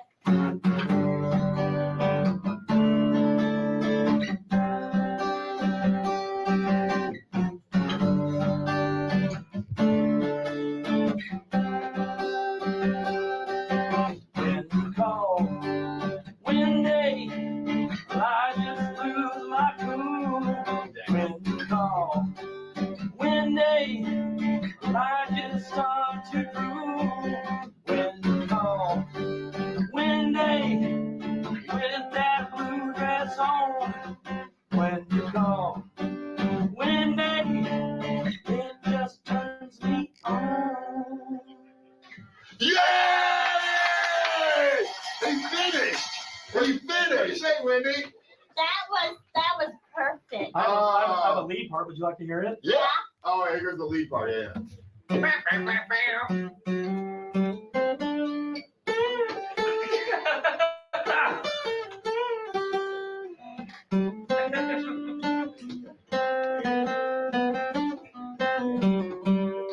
Oh! That's all for you. Pretty cool, huh? Yeah. Right. You want to touch my butt? Maybe. Maybe. There you go, Wendy. He's not in there. Hey, how's everything going? All right, how are you? Tough. They're with Jeff Speakman. You know the bad right? Oh yeah. Oh, I was wrong. Superfoot's not here yet. Oh, he's not. No. Don the Dragon Wilson. Well, Don's not here yet either. Are they on their way? They're calling my phone. Oh. They're not coming in. Oh, then forget it, man. Damn. Yeah, Bill Wallace and Don Wilson, but they're telling me this guy named Jeff Speakman, who Russ doesn't want to talk to, it was promised to get on the air as well. Jeff Speakman, he's I don't know either. Jimmy knows who he is. Let me get Jimmy to explain who the he is. I told him I said they're not gonna.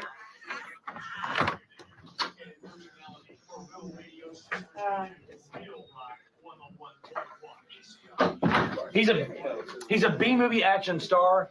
They tried to turn him into a Jean-Claude Van Damme type guy. They did one not major movie release, but I remember about 5 or 6 years ago, they pumped him like Jeff Speakman. You know, and he's supposed to be a badass. Until Superfoot Wallace gets here, I'll just tell him. I'm saying right now. He's not here. Yeah. So anyway, that's who he is. There's another guy here, but I don't really know who it is. And Tuttle's been freaking out about. I guess there's a lot of people that. It's Walt Wondertoe Wilson. That's amazing. Yeah, I didn't know who it was, but so yeah. Now look at Tuttle. He's over there freaking out. He's turning red. Every different. He gets shade all of, crazy. Why does he get so crazy about everything? I think that he's just trying. He feels bad that he has to explain people. Right. Here's the thing. Imagine you being a PR guy, and you walk in with your guy who you think is a pretty big star because he's been in a couple motion pictures. No, what's his name? His name is Jeff Speakman. Jeff Speakman. Yeah, and he's supposed to be kind of a badass. He was in a couple movies. Actually, I remember one movie they promoted it like on network television. I think it was his breakout movie. Once again, this is stuff I just remember off the top of my head. But you're your PR person, and Tuttle's there trying to explain to you how the host of the show doesn't have any clue who you are. The movie was here comes Tuttle. He's freaking.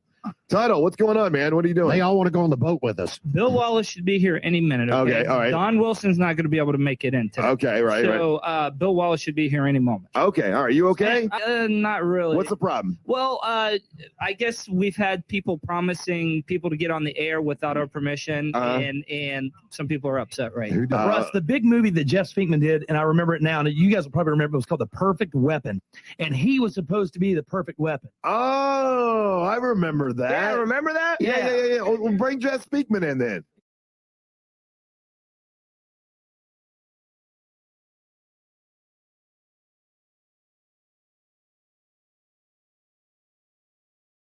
Well, bring Jeff Speakman in then. He's pretty bad. Yeah, what are you doing, Tuttle? What do you mean? What am I doing? What are you keep the guy down for? You don't leave Jeff Speakman in the back room. Yeah, what are you trying to him keep in. the guy down for? Jeff Speakman. Right. Yeah, bring the guy in here. I'm sorry this guy tried to keep you out there. He's a little pain in the ass. Nice guy. Public, you were kind of hoping it would be kind of like a Steven Seagal kind of a thing, like the first movie would catch fire, right? Yeah, but probably 100 pounds lighter.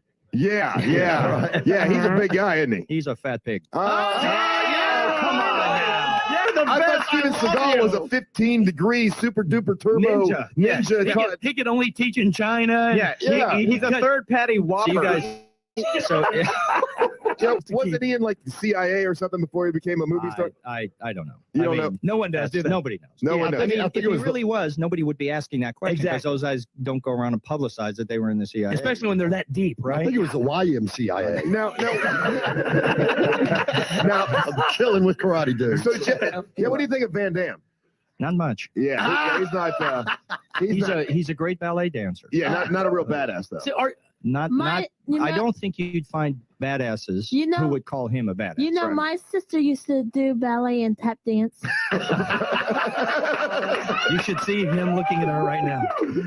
So, all right. Now, what are you doing now? I know you're here to promote something. Right. We'll begin next week teaching at a place called the Lisa Merlin House, which is a home for battered women. They're a wonderful organization, and I have an organization called the Champions Foundation where we teach Kempo karate to either underprivileged kids or people in trouble. I know. I've got about 120 karate schools in 16 countries. Dang! Wow. And so I travel all over the world and teach. as well as do movies, obviously. Yeah. And so we're going to start here next week at the Lisa Merlin House, and we're very excited about that. Is that confirmed? It's Right on by this phone I-4. call? Yeah, this is him, Billy the phone freak. hooked us up. Unbelievable. On the line with us right now is There's the time. Steven Seagal. Steven Seagal, you're on Real Radio. Hey, Monsters, how's it going? Steven Seagal. Hey, Steven. You know, Let me tell you about this Fred Travellino looking MFer. this is Jeff Speakman that's here. Right. He says you're kind of a fat tub of lard. So he looks like Fred Travellino. And What are you doing? What are you doing? Steven. They got these new. Are you? They got these new BK broilers. Are you chewing on your lips? I'm eating a BK broiler. Oh, I didn't know. I thought you were chewing on your lips. And I was in the CIA, and I also have a band called Moonstar Dancer Child. That's the name of your band? Right. Now, what do you say about other action artists that say you're really not as tough as you tell everyone that you are, and you're really not as into the martial arts? Yeah. and stuff. I'd rather not talk about that. But have you tried that new taco bowl they have at Taco Bell? They take a bowl and they stuff it full of rice and a carne asada steak. Do you know what a carne asada means? No, what does that mean? That means heavily marinated in Indian. Now, Steven Seagal, I mean, do you think you're a little overweight, or do you think you're at the perfect weight right now? Well, let me ask you this. Do you think you're a little overweight? No, I'm fine. Well, then I'm okay, too. Oh, Jesus. Thank you very much, Steven Seagal. I have a feeling that wasn't really Steven Seagal, guys. I don't think that was really him. He was eating a BK broiler. Yeah. Steven Seagal is the only guy I've ever seen in a nightclub eating a hot dog. And wearing a gi. That's a true story. Jimmy tells the story about the. I want to hear that story. Tell us. about the gi and the hot dog. What happened? There's a nightclub we work out here in Orlando called the Roxy, and on Monday nights we do fight nights where they set up a ring. Some of your guys come down. I've met a couple of them there. And Steven Seagal was in town doing something one night or whatever, and he came up. And he comes up in the nightclub wearing one of his satin karate gi things in the nightclub, and he's a big guy. I don't know how big he was. He's like 6'3" or 6'4", and he was eating a hot dog from the hot dog stand in the VIP section. Now, he was a plenty nice guy. I had no problem with him. He was a but he is a monster of a guy. But he is a fat man. How many hot dogs do you eat? Well, I only saw him eat the one, but I'll tell you what, he ate that something so fast he could have had 6 more. He snorted it. Oh, yes, Black Beat. Question for Jeff Speakman. Yes, I would just like to tell Jeff that he's not the only black belt in these rooms. Oh, that's right. If you see here, yes, when I was 8 years old. Black Beat has black belt. Oh, wow. Don't mess with Black Beat. So don't be talking to me. Where I can't think of, you were like married or something, you were being chased around and you didn't know why. Was William Shatner in that movie with me? Yeah, Oh that's boy, that's you guys terrible. are fighting near a lake. I had to go to something, weren't therapy you? to get over that. Did you? How was it? It was. Yeah, over here. Yeah, I just saw it was on the other night. Was it? Yeah, and I watched you movies kill on him. over the weekend on HBO. I think somebody's telling me. I'll be damned. They don't tell me anything. That's a good movie. How was his acting ability? I mean, was he still doing kind of the Captain Kirk? Yeah, it's funny. At first he wasn't, but then there was a scene where in front of hundreds of people he played a politician. Yeah. And his thing was, I feel your pain. I know what you're going through. And after like the third or fourth take, he started to go, I feel your pain. I know your trouble. And of course, I was dying behind him. It was funny. Yeah. Now, okay, Patrick Swayze, badass or pussy? I really don't know. I mean, that's the one. That's the ones you got to worry about. Well, G-Rouse, I don't know. Doesn't he have a song called "She's Like the Wind"? It's not about farts. I'm telling you, Patrick Swayze's a badass.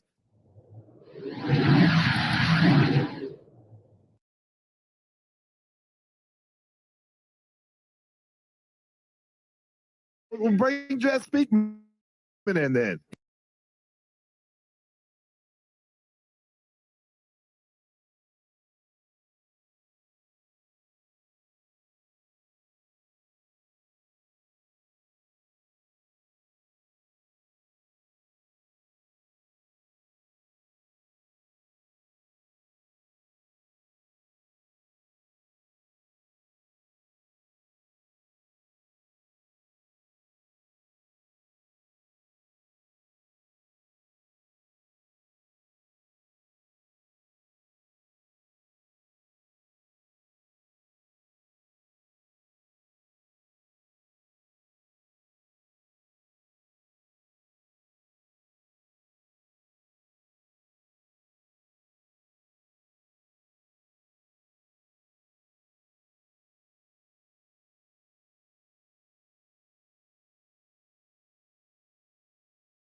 Warnock and D.C. liberals voted for higher taxes. Tell Senator Warnock we need a tax break. Stop raising our taxes.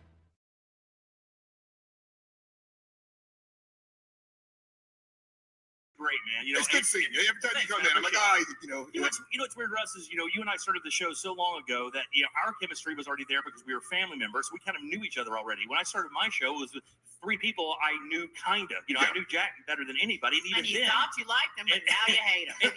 And even then, it was just like, you know, in passing, you know, Deborah I knew from coming here on the show, and Ross I met from you guys comedy show. Yeah. So all these guys, we're still getting to know each other, but man, it's every single day it gets that much better. And you know, the show's just fun to listen to, and it'd be, you know, tune in at 3 o'clock. It's a lot of fun, a lot of good features, and a lot of cool people from the community, like Brendan O'Connor and Savannah's friend Nicole Dupre, who talks about fine arts and stuff like that. Good. Well, you know, any way you need help, you just let us know. We're here for you. You know, obviously you're, you know, a big part of what made the success of this program. So you guys, you guys crush food. Yeah, what you thought we were just gonna eat 2 tacos? Yeah, man. I love serving people who are hungry. I'll tell you what. What the hell? I thought the whole bit was that. Stop!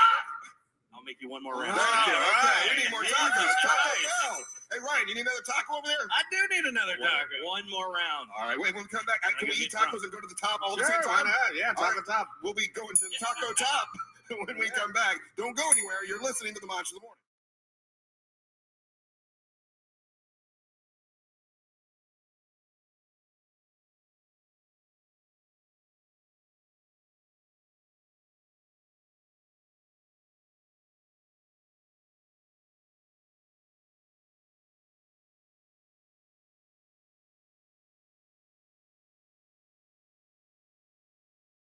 You come in, I'm like, you know what's weird, Russ, is, you know, you and I started the show so long ago that, you know, our chemistry was already there because we were family members. So we kind of knew each other already. When I started my show, it was with 3 people I knew kind of. You know, I knew Jack better than anybody. And you thought you liked him, but now you hate him.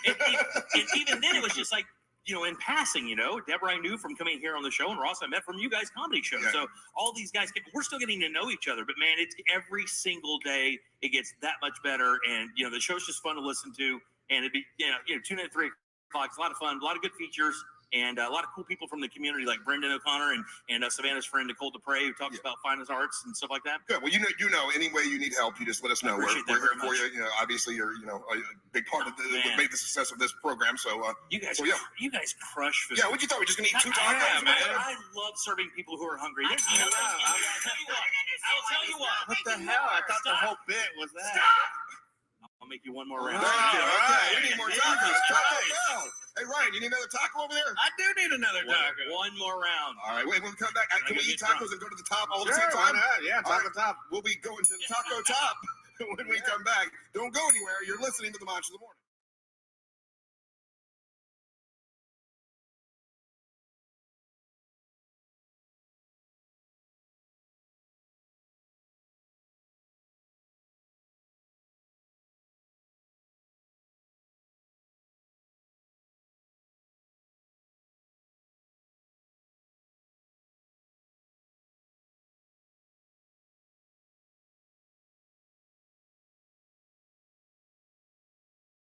Maybe this gender reveal party was a bad idea.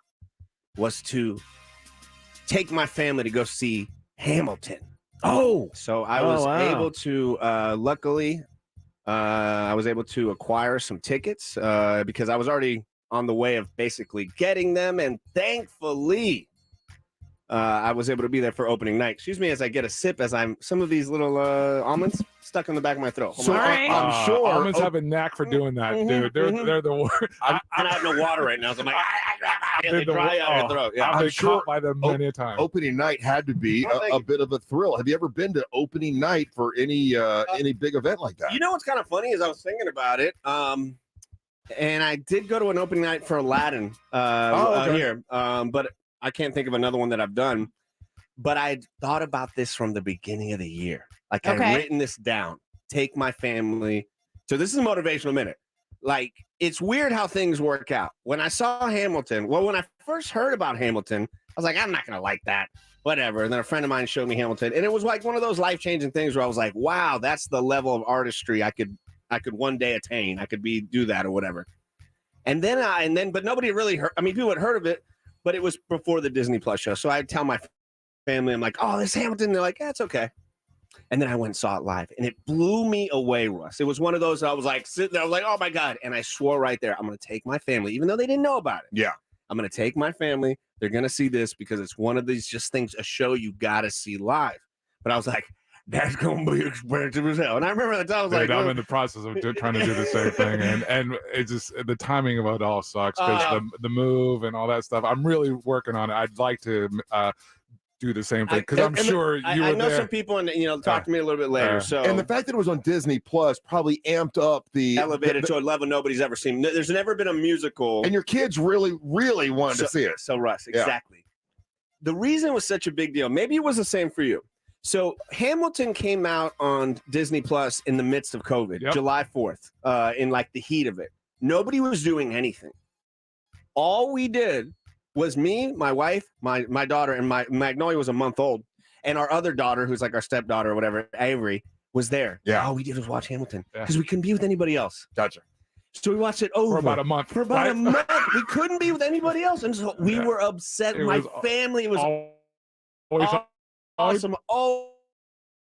Always on. Yeah. And I was and then you fast forward to me I'm looking at my wife, my beautiful wife, and the kids, and we're watching this in a room full of hundreds of people with no mask on.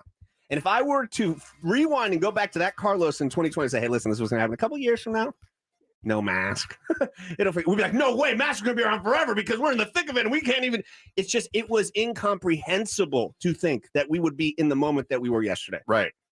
Watching it live with everybody masked in the coolest, in the coolest room, dopest room in Florida. Like it genuinely is, and that's what I was grateful. Was the show amazing? Oh my God, it was. And my daughter was rocking out and my wife was dancing. We were the only ones like kind of dancing that much, I realized. But. So did she like, I mean, compared to what she watched on Disney Plus, seeing it live, it didn't ruin it for her? I can't imagine just feeling the power of it all, right? Yes. Yeah. Yes, Angel. You know, at first you're like, this is different because it's not Lin-Manuel. There's not the same guy, not the same actor. It's not the same actor. It's not what I heard. It's not what I'm used to. But that's the beauty of a live performance. Right. And so before we left there, we surprised her. And I was like, yeah, Daddy's got to host some iHeart gig. And it's a couple TikTok bands, never heard of them. Oh, she didn't know she was going. She didn't know. Oh, so we that's surprised cool. her. Because this was a plan from a long time ago. And then it just kind of happened very quickly. And so I'm just very grateful it worked out. It was like an allocated budget kind of thing for Christmas kind of deal. And it worked out. But anyway, so she was surprised. She's like, oh my God, we're going to Hamilton with her best friend.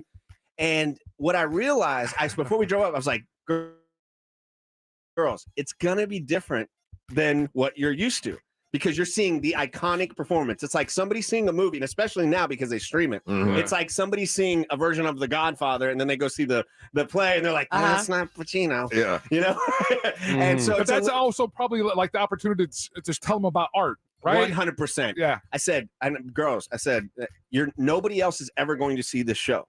We're the only person in the history of time that will see this specific performance with this cast, with this people in that time. And there will be things that happen within this show that you'll be struck that, wow, I can't believe they laughed there. Wow, this happened here. And that's exactly what happened. Number one, seeing it with the crowd because it's always been with you guys. Exactly. Oh, yeah. Did you guys get all dressed up? Oh, we look good, dude. Actually, I'll show you a picture. It was so nice because you don't get to dress up anymore. You know, this is the that's first, why I asked. Yeah, dude, this is the first time we've been without the baby, you know, in a night for a long time. So for us and a lot of people, it was a big deal. Yeah, we got all dressed up. That's awesome. And so, very cool. You know, what I told her, I said, girls, just pick out just enjoy. At first, they're like, oh, it's not the same. And then after a while, you forget about it. Sure.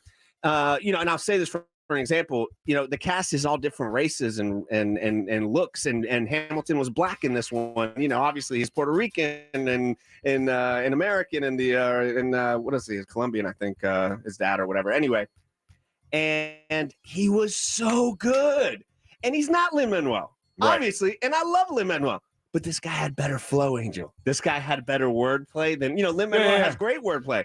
But the way he would tuck in and out of the pockets of the song, the little parts that the audience would laugh. There was a medical emergency in the middle. Everything stopped. Oh, really? What? Yeah, it was kind of cool. What was the medical emergency? So right towards the beginning, the ending of the first act, because obviously there's an intermission, they're doing the part right before it, and all of a sudden over the speaker it goes, actors, please leave the stage, like that. And I go like this, and they look at me, like my girls look at me, and I go, yeah, this isn't normal, guys. And I say, girls, come over here, sit next to me. And they turned on the lights, and they're like, everybody, please sit. We have a medical emergency up front. I guess somebody had a heart attack or something. Oh, man. That's a powerful performance. You know what? Honestly, there were people like they couldn't take it. You got this harmony of like.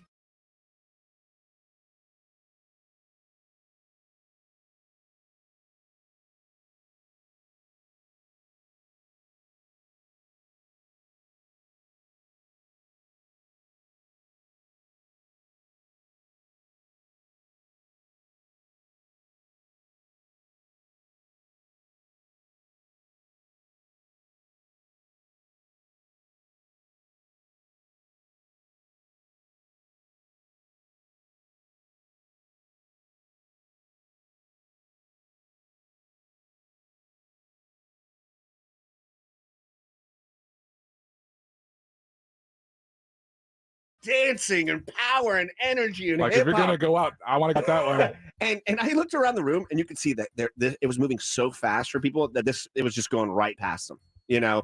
But I just gotta say, I'm very. Dr. Phillips is a world class. He is amazing. I still haven't been. I'm shocked. You haven't been to anything there? I saw Ryan out in the outside. I haven't been inside for anything. Yeah. But it was a really great night. Really, really great night. That's awesome. And you know, a lot of nights are spent just like everybody else, getting what we having for dinner. We're gonna go. We got to pick this up. We got softball practice. Got to do the homework. Oh, well, we got to go shut down the house. You know, you do the kind of things that is really what makes up life. And then you get nights like this that you really appreciate. And the motivational minute is this: we all have those moments. Sure, maybe it's not opening night for Hamilton. Maybe it's just something small. But while you're trying to enjoy that moment, you're focused on the future. You're having anxiety about perceived troubles. You know, we struggle more with in imagination than we do in reality. So many times we have these perceived things that are happening. They never happen, and you miss out on the moment right in front of you. Today, enjoy the moment that is right in front of you. Just enjoy it. And I promise you, you will have a good day, because you know what? Today will be a great day. To the top, never stop. Hey, when we come back, you haven't heard Angel's version of LaGrange. I have heard that. We should play LaGrange, and then also we'll play 3 a.m. So you can hear a little bit of the songs that you can get right now. If you go to anywhere you stream music, you can stream any song from the album Monster Sing. You can hear Drive Me Crazy, whatever you want to hear. And remember, all the proceeds go to help children with Down syndrome. And we're going to have a vinyl album coming out soon. And as soon as we can let you know about that, we'll tell you how you can reserve yours. Don't go anywhere. You're listening to the Monster of the Morning.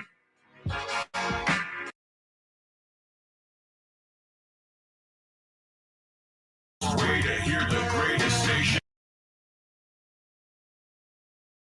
Radio 104.1.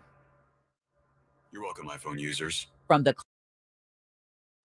car crash, contact Clausman Law at clausmanlaw.com. Eastbound I-4 is looking slow from before US 27 past Osceola Polk Line Road from 192 to State Road.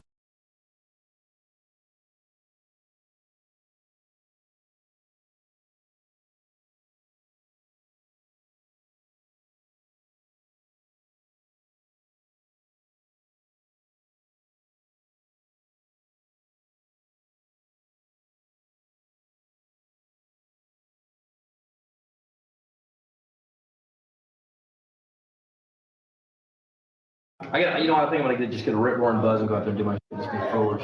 You're nervous, aren't you? No, I'm not I've never nervous, seen you like but I'm just edgy because you gotta remember I just wrote this stuff last week, so I'm just still committing it to memory.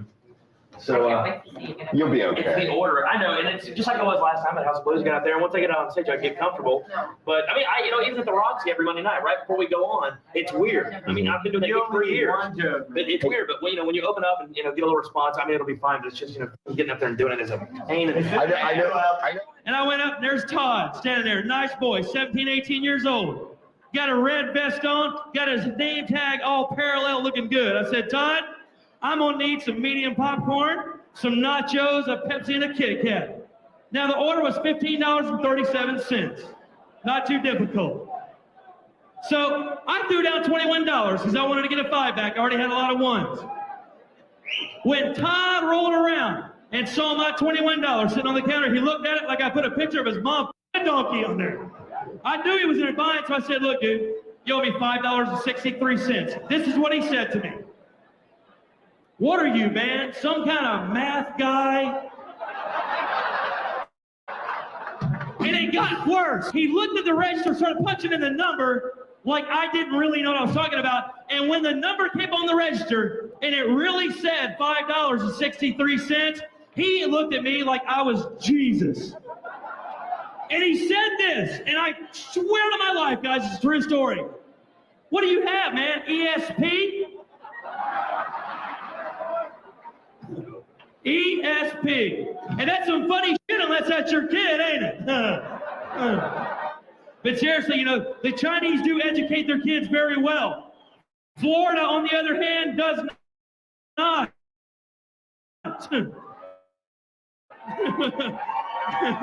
I ain't saying shit about y'all. Y'all are cool. We rank 47th when it comes to educating our kids. 47. You know who we beat?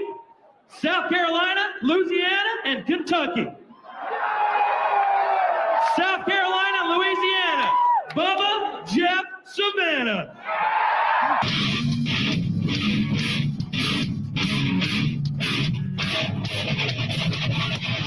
Good job. Oh, you can hear it better now. You hear it. Phone ringing, but hear that thing. Oh, damn it. I'm sorry, good job. You puke? No, I had to cough my aspirin up though. No, you gotta put that. That's gotta be it. Is that on camera? I've got a huge sing.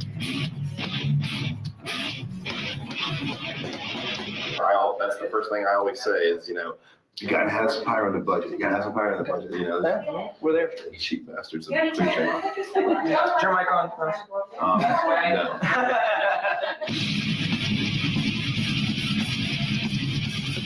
Probably gonna do some on the drum riser. Good. We've got a bunch there, probably some downstage. Burn it up. I don't Green care. teeth, 2 flames downstage, and then everything else is backed up. At the end of the night. Downstage is up front. Yeah, down in front. Okay, good. Thank you. And that's it. Okay, that's fine.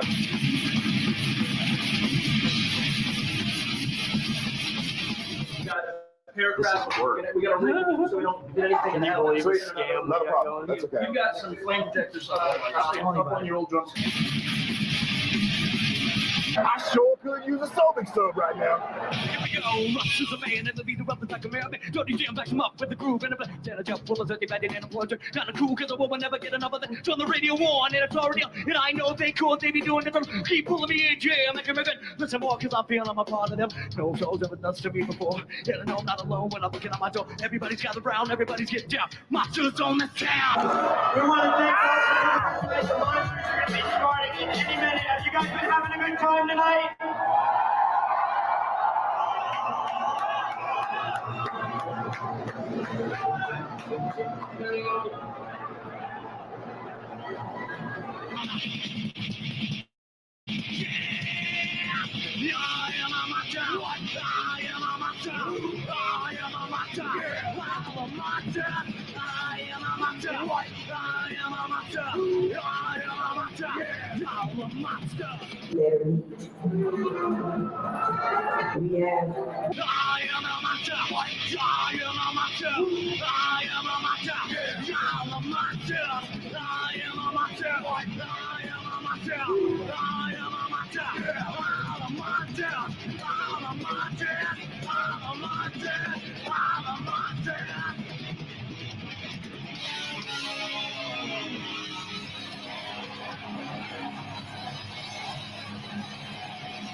Up on your feet? Yeah, dude. I mean, yes.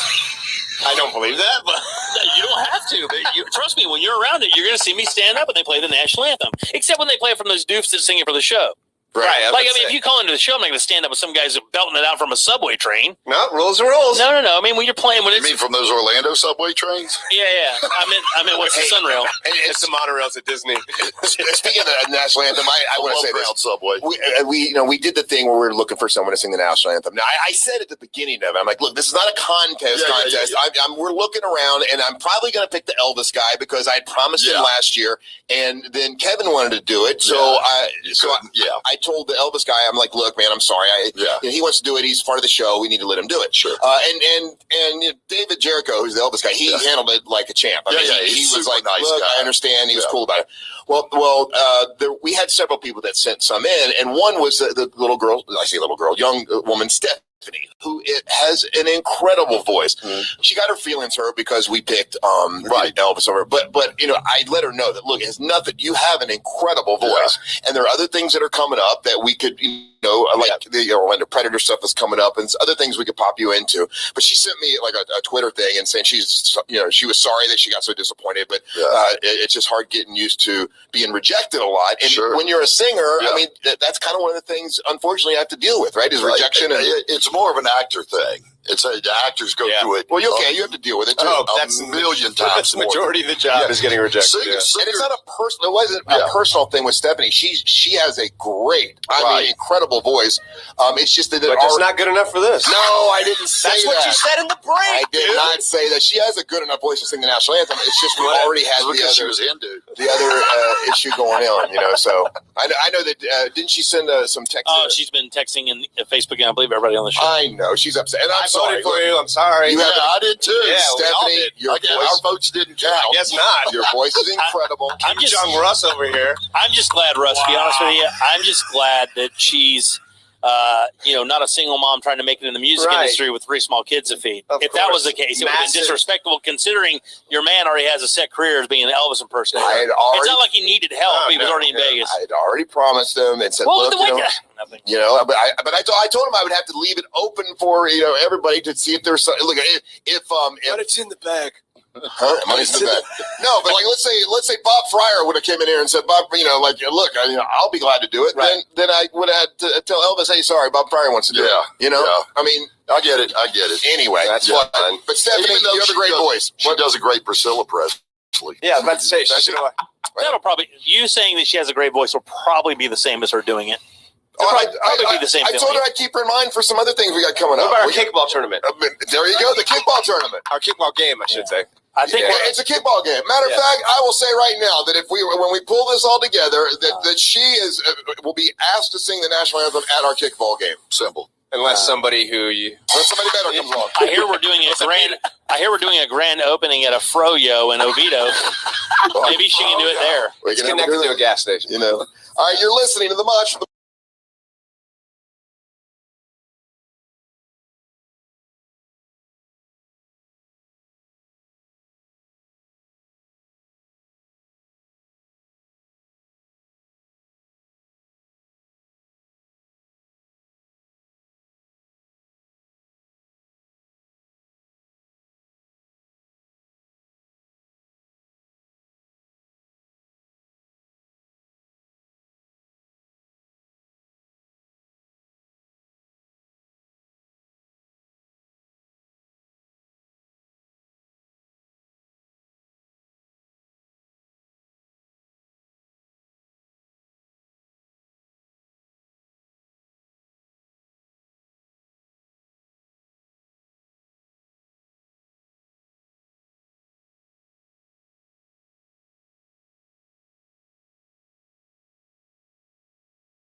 Okie dokie.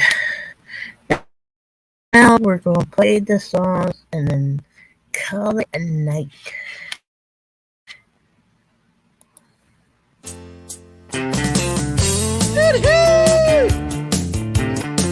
Hey, excuse me, sir, where's the bathroom? Yeah, I had a few beers here today.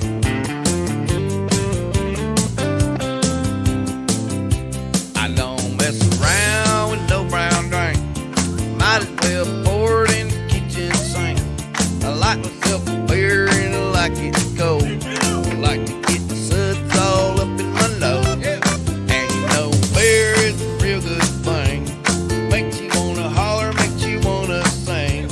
And I can tell you're a party crowd. So if you like beer, sing it loud. Damn, I love my beer. Let it flow like water. I love my beer. Just like old Ben Franklin said, he said, beer is proof that the good Lord loves us, and he wants us all to be, yeah, he wants us all to be happy.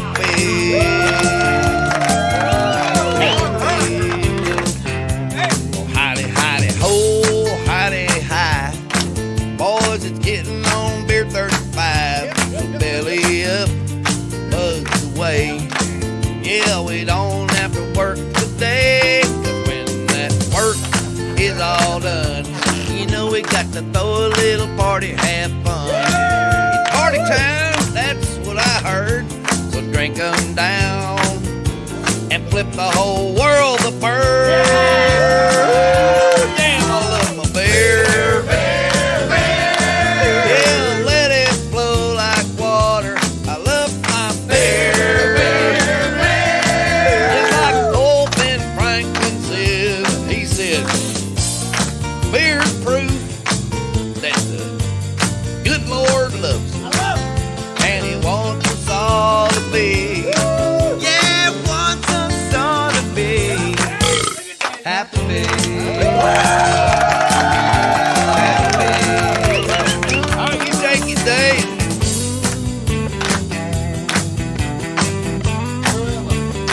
Reach down and get it, son.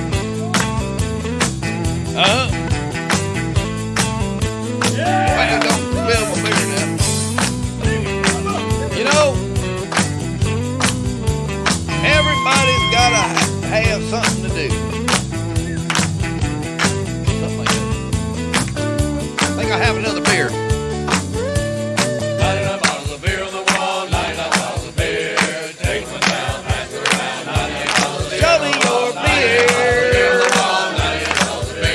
And let it flow like water.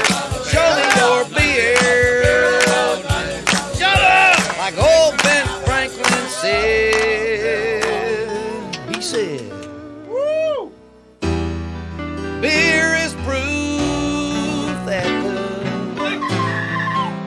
Lord loves us and He wants us all to be. Yeah, He wants us all to be.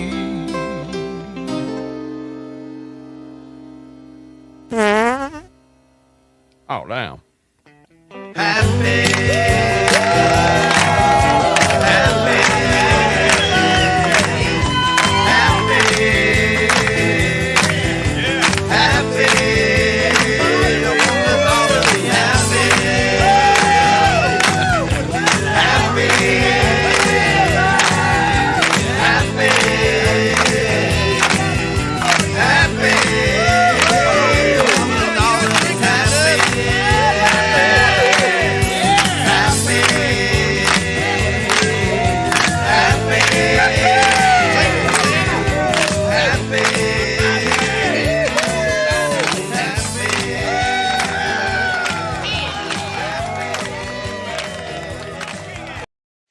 Give me a little intro there, Diff.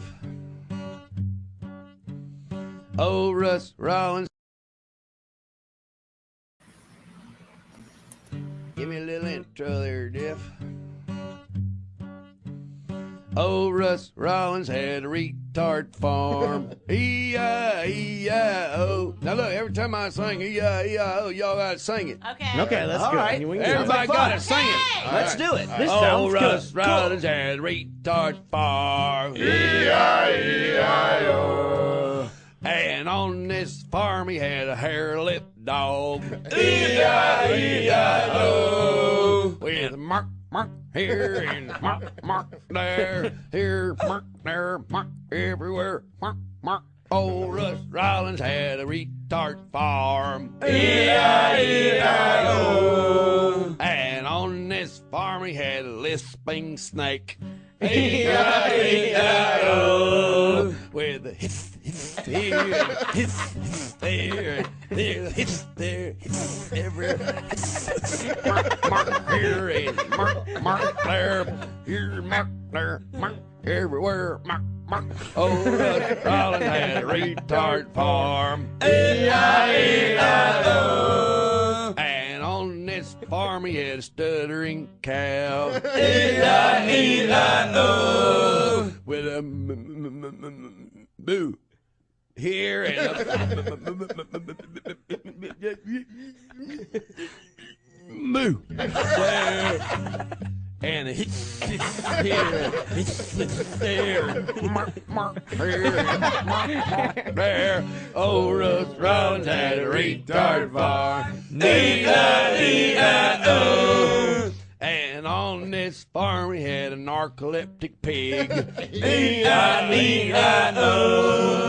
With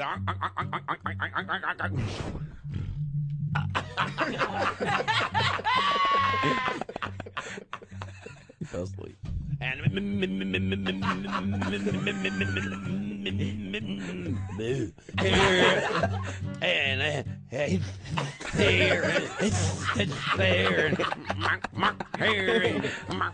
there. Oh, Russ Rollins had a retard farm. E-I-E-I-O. And on this farm he had a dyslexic duck. E-I-E-I-O. O-I-O-I-E. Oh. With a kick-quack here and a kick-quack there and kick-quack there everywhere. Kick-quack and oink-quack here and oink-oink-oink.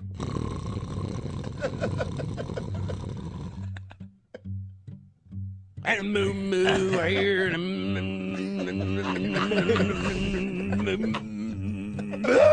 there and here there and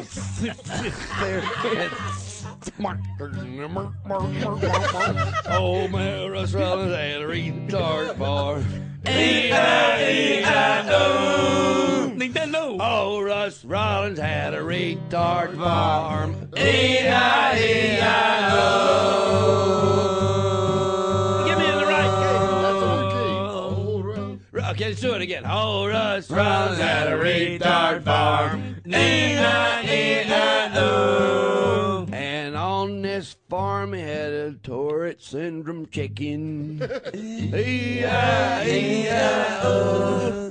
Where the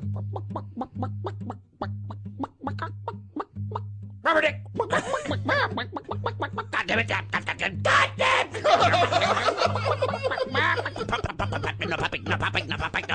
Pump my ass. Pump my ass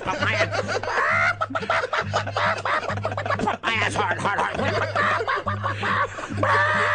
And the cake got quack here, and the cake got quack there, and the oink here, and the oink. And the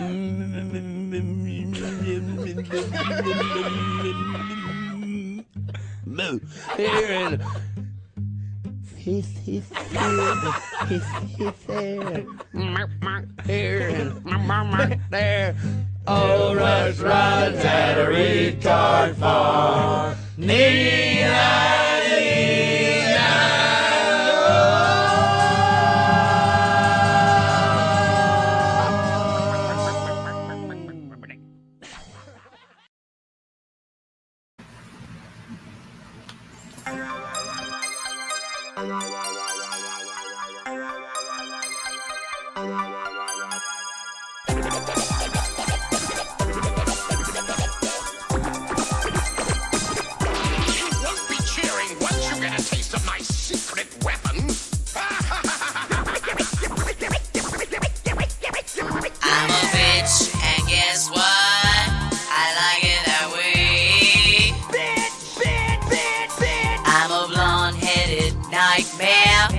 Plenty to say.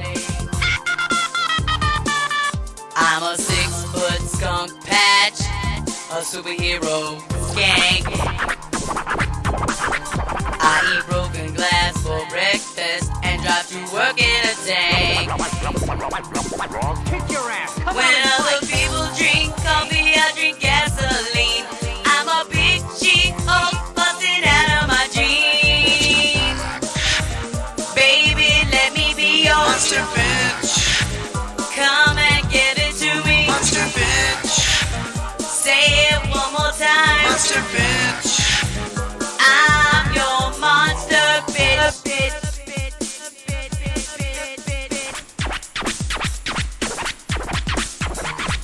I'm Godzilla with panties on. Snatch the mothballs off Mothra, and my bitch is King Kong. I'm a psycho diva wearing high heels. And this too can be yours for $1. I'm a street walking, smack talking Cruella de Vil. When I sign my name, I sign 666. That's the mark of the bitch, and this bitch hates it. Baby, let me be your Monster bitch. Come and give it to me. Monster bitch. Say it one more time. Monster bitch. I'm your mom. I was Rosemary's Baby, but now I'm grown. Kick the devil out of hell, and I made it my own. I'm Barbie with hands sliced up in the trunk. There's a party in the dream house. Let's get drunk. Sugar, no spice, no everything nice. Heard of Michael Myers, well, I stole his knife. Even in your dreams, just like my name is Freddy. I'm a monster bitch, and y'all motherfuckers ready. Ready. Ready, ready, ready. Ready, ready, ready, ready.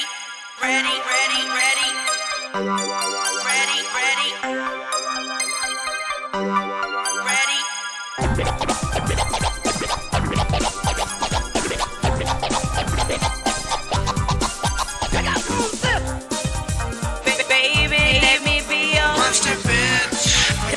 Come and give it to me. Monster bitch. Say it one more time. Monster bitch. A hideous freak of nature. Baby, let me be your monster bitch. Come and give it to me. Monster bitch. Say it one more time. Monster bitch. I'm your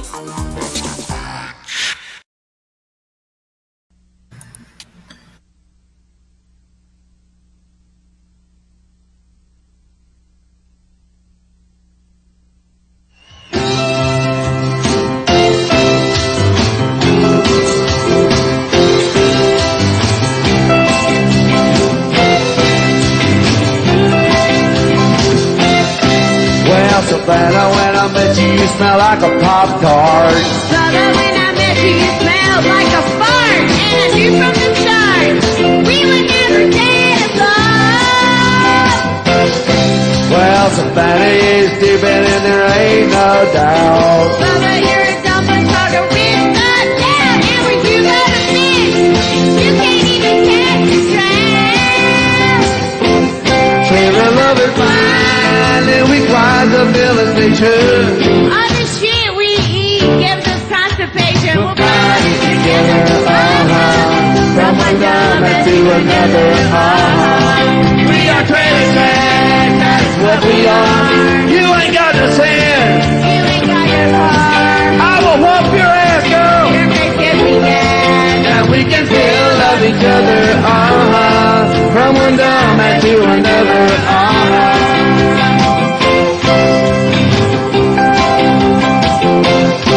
Well, Savannah's got a butt crack, we could bungee jump it. If all the flies murdered was its own damn can, and she was never home, 'cause she was always out with other men. Well, Savannah's on skater used to have a flat chest. She went to the doctor.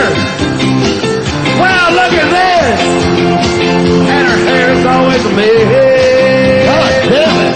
Trailer love is fine, and we grind the ability too. All the shit we eat gives us constipation. We'll party together, From one dumbass to another, We are trailer trash, that's what we are.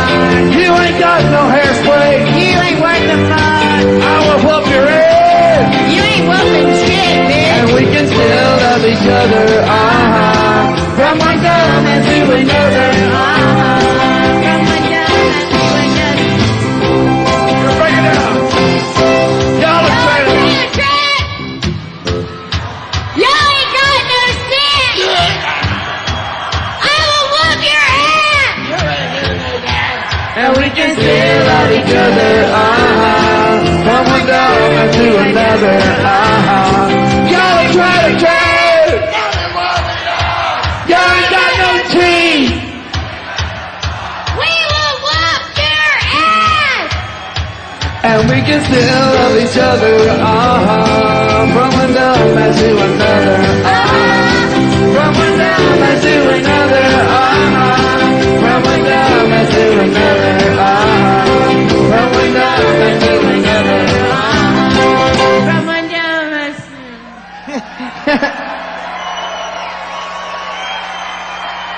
Let's just let that simmer a minute right there. Hey, I'm good, dude. It's a simple mistake. Did hippie chick give you some worm dirt to eat or something? No, I just been drinking beer like you said. We'd like you to get drunker if you could, wouldn't we, folks? Hey, can y'all hear me out there? What? I don't think they can hear me, Mr. Soundman. Okay. It's her solo Can you part. hear this? Bubba's upstairs. I don't think they heard me. I swear to God, I'll take my teeth out and foam at you. I don't want you to throw your teeth at me. Can we just finish the song? Go ahead, there's your key. That's what they want. Yeah. Wait, I'm not ready. I hope your balls don't fall out of that. From one dumbass to another.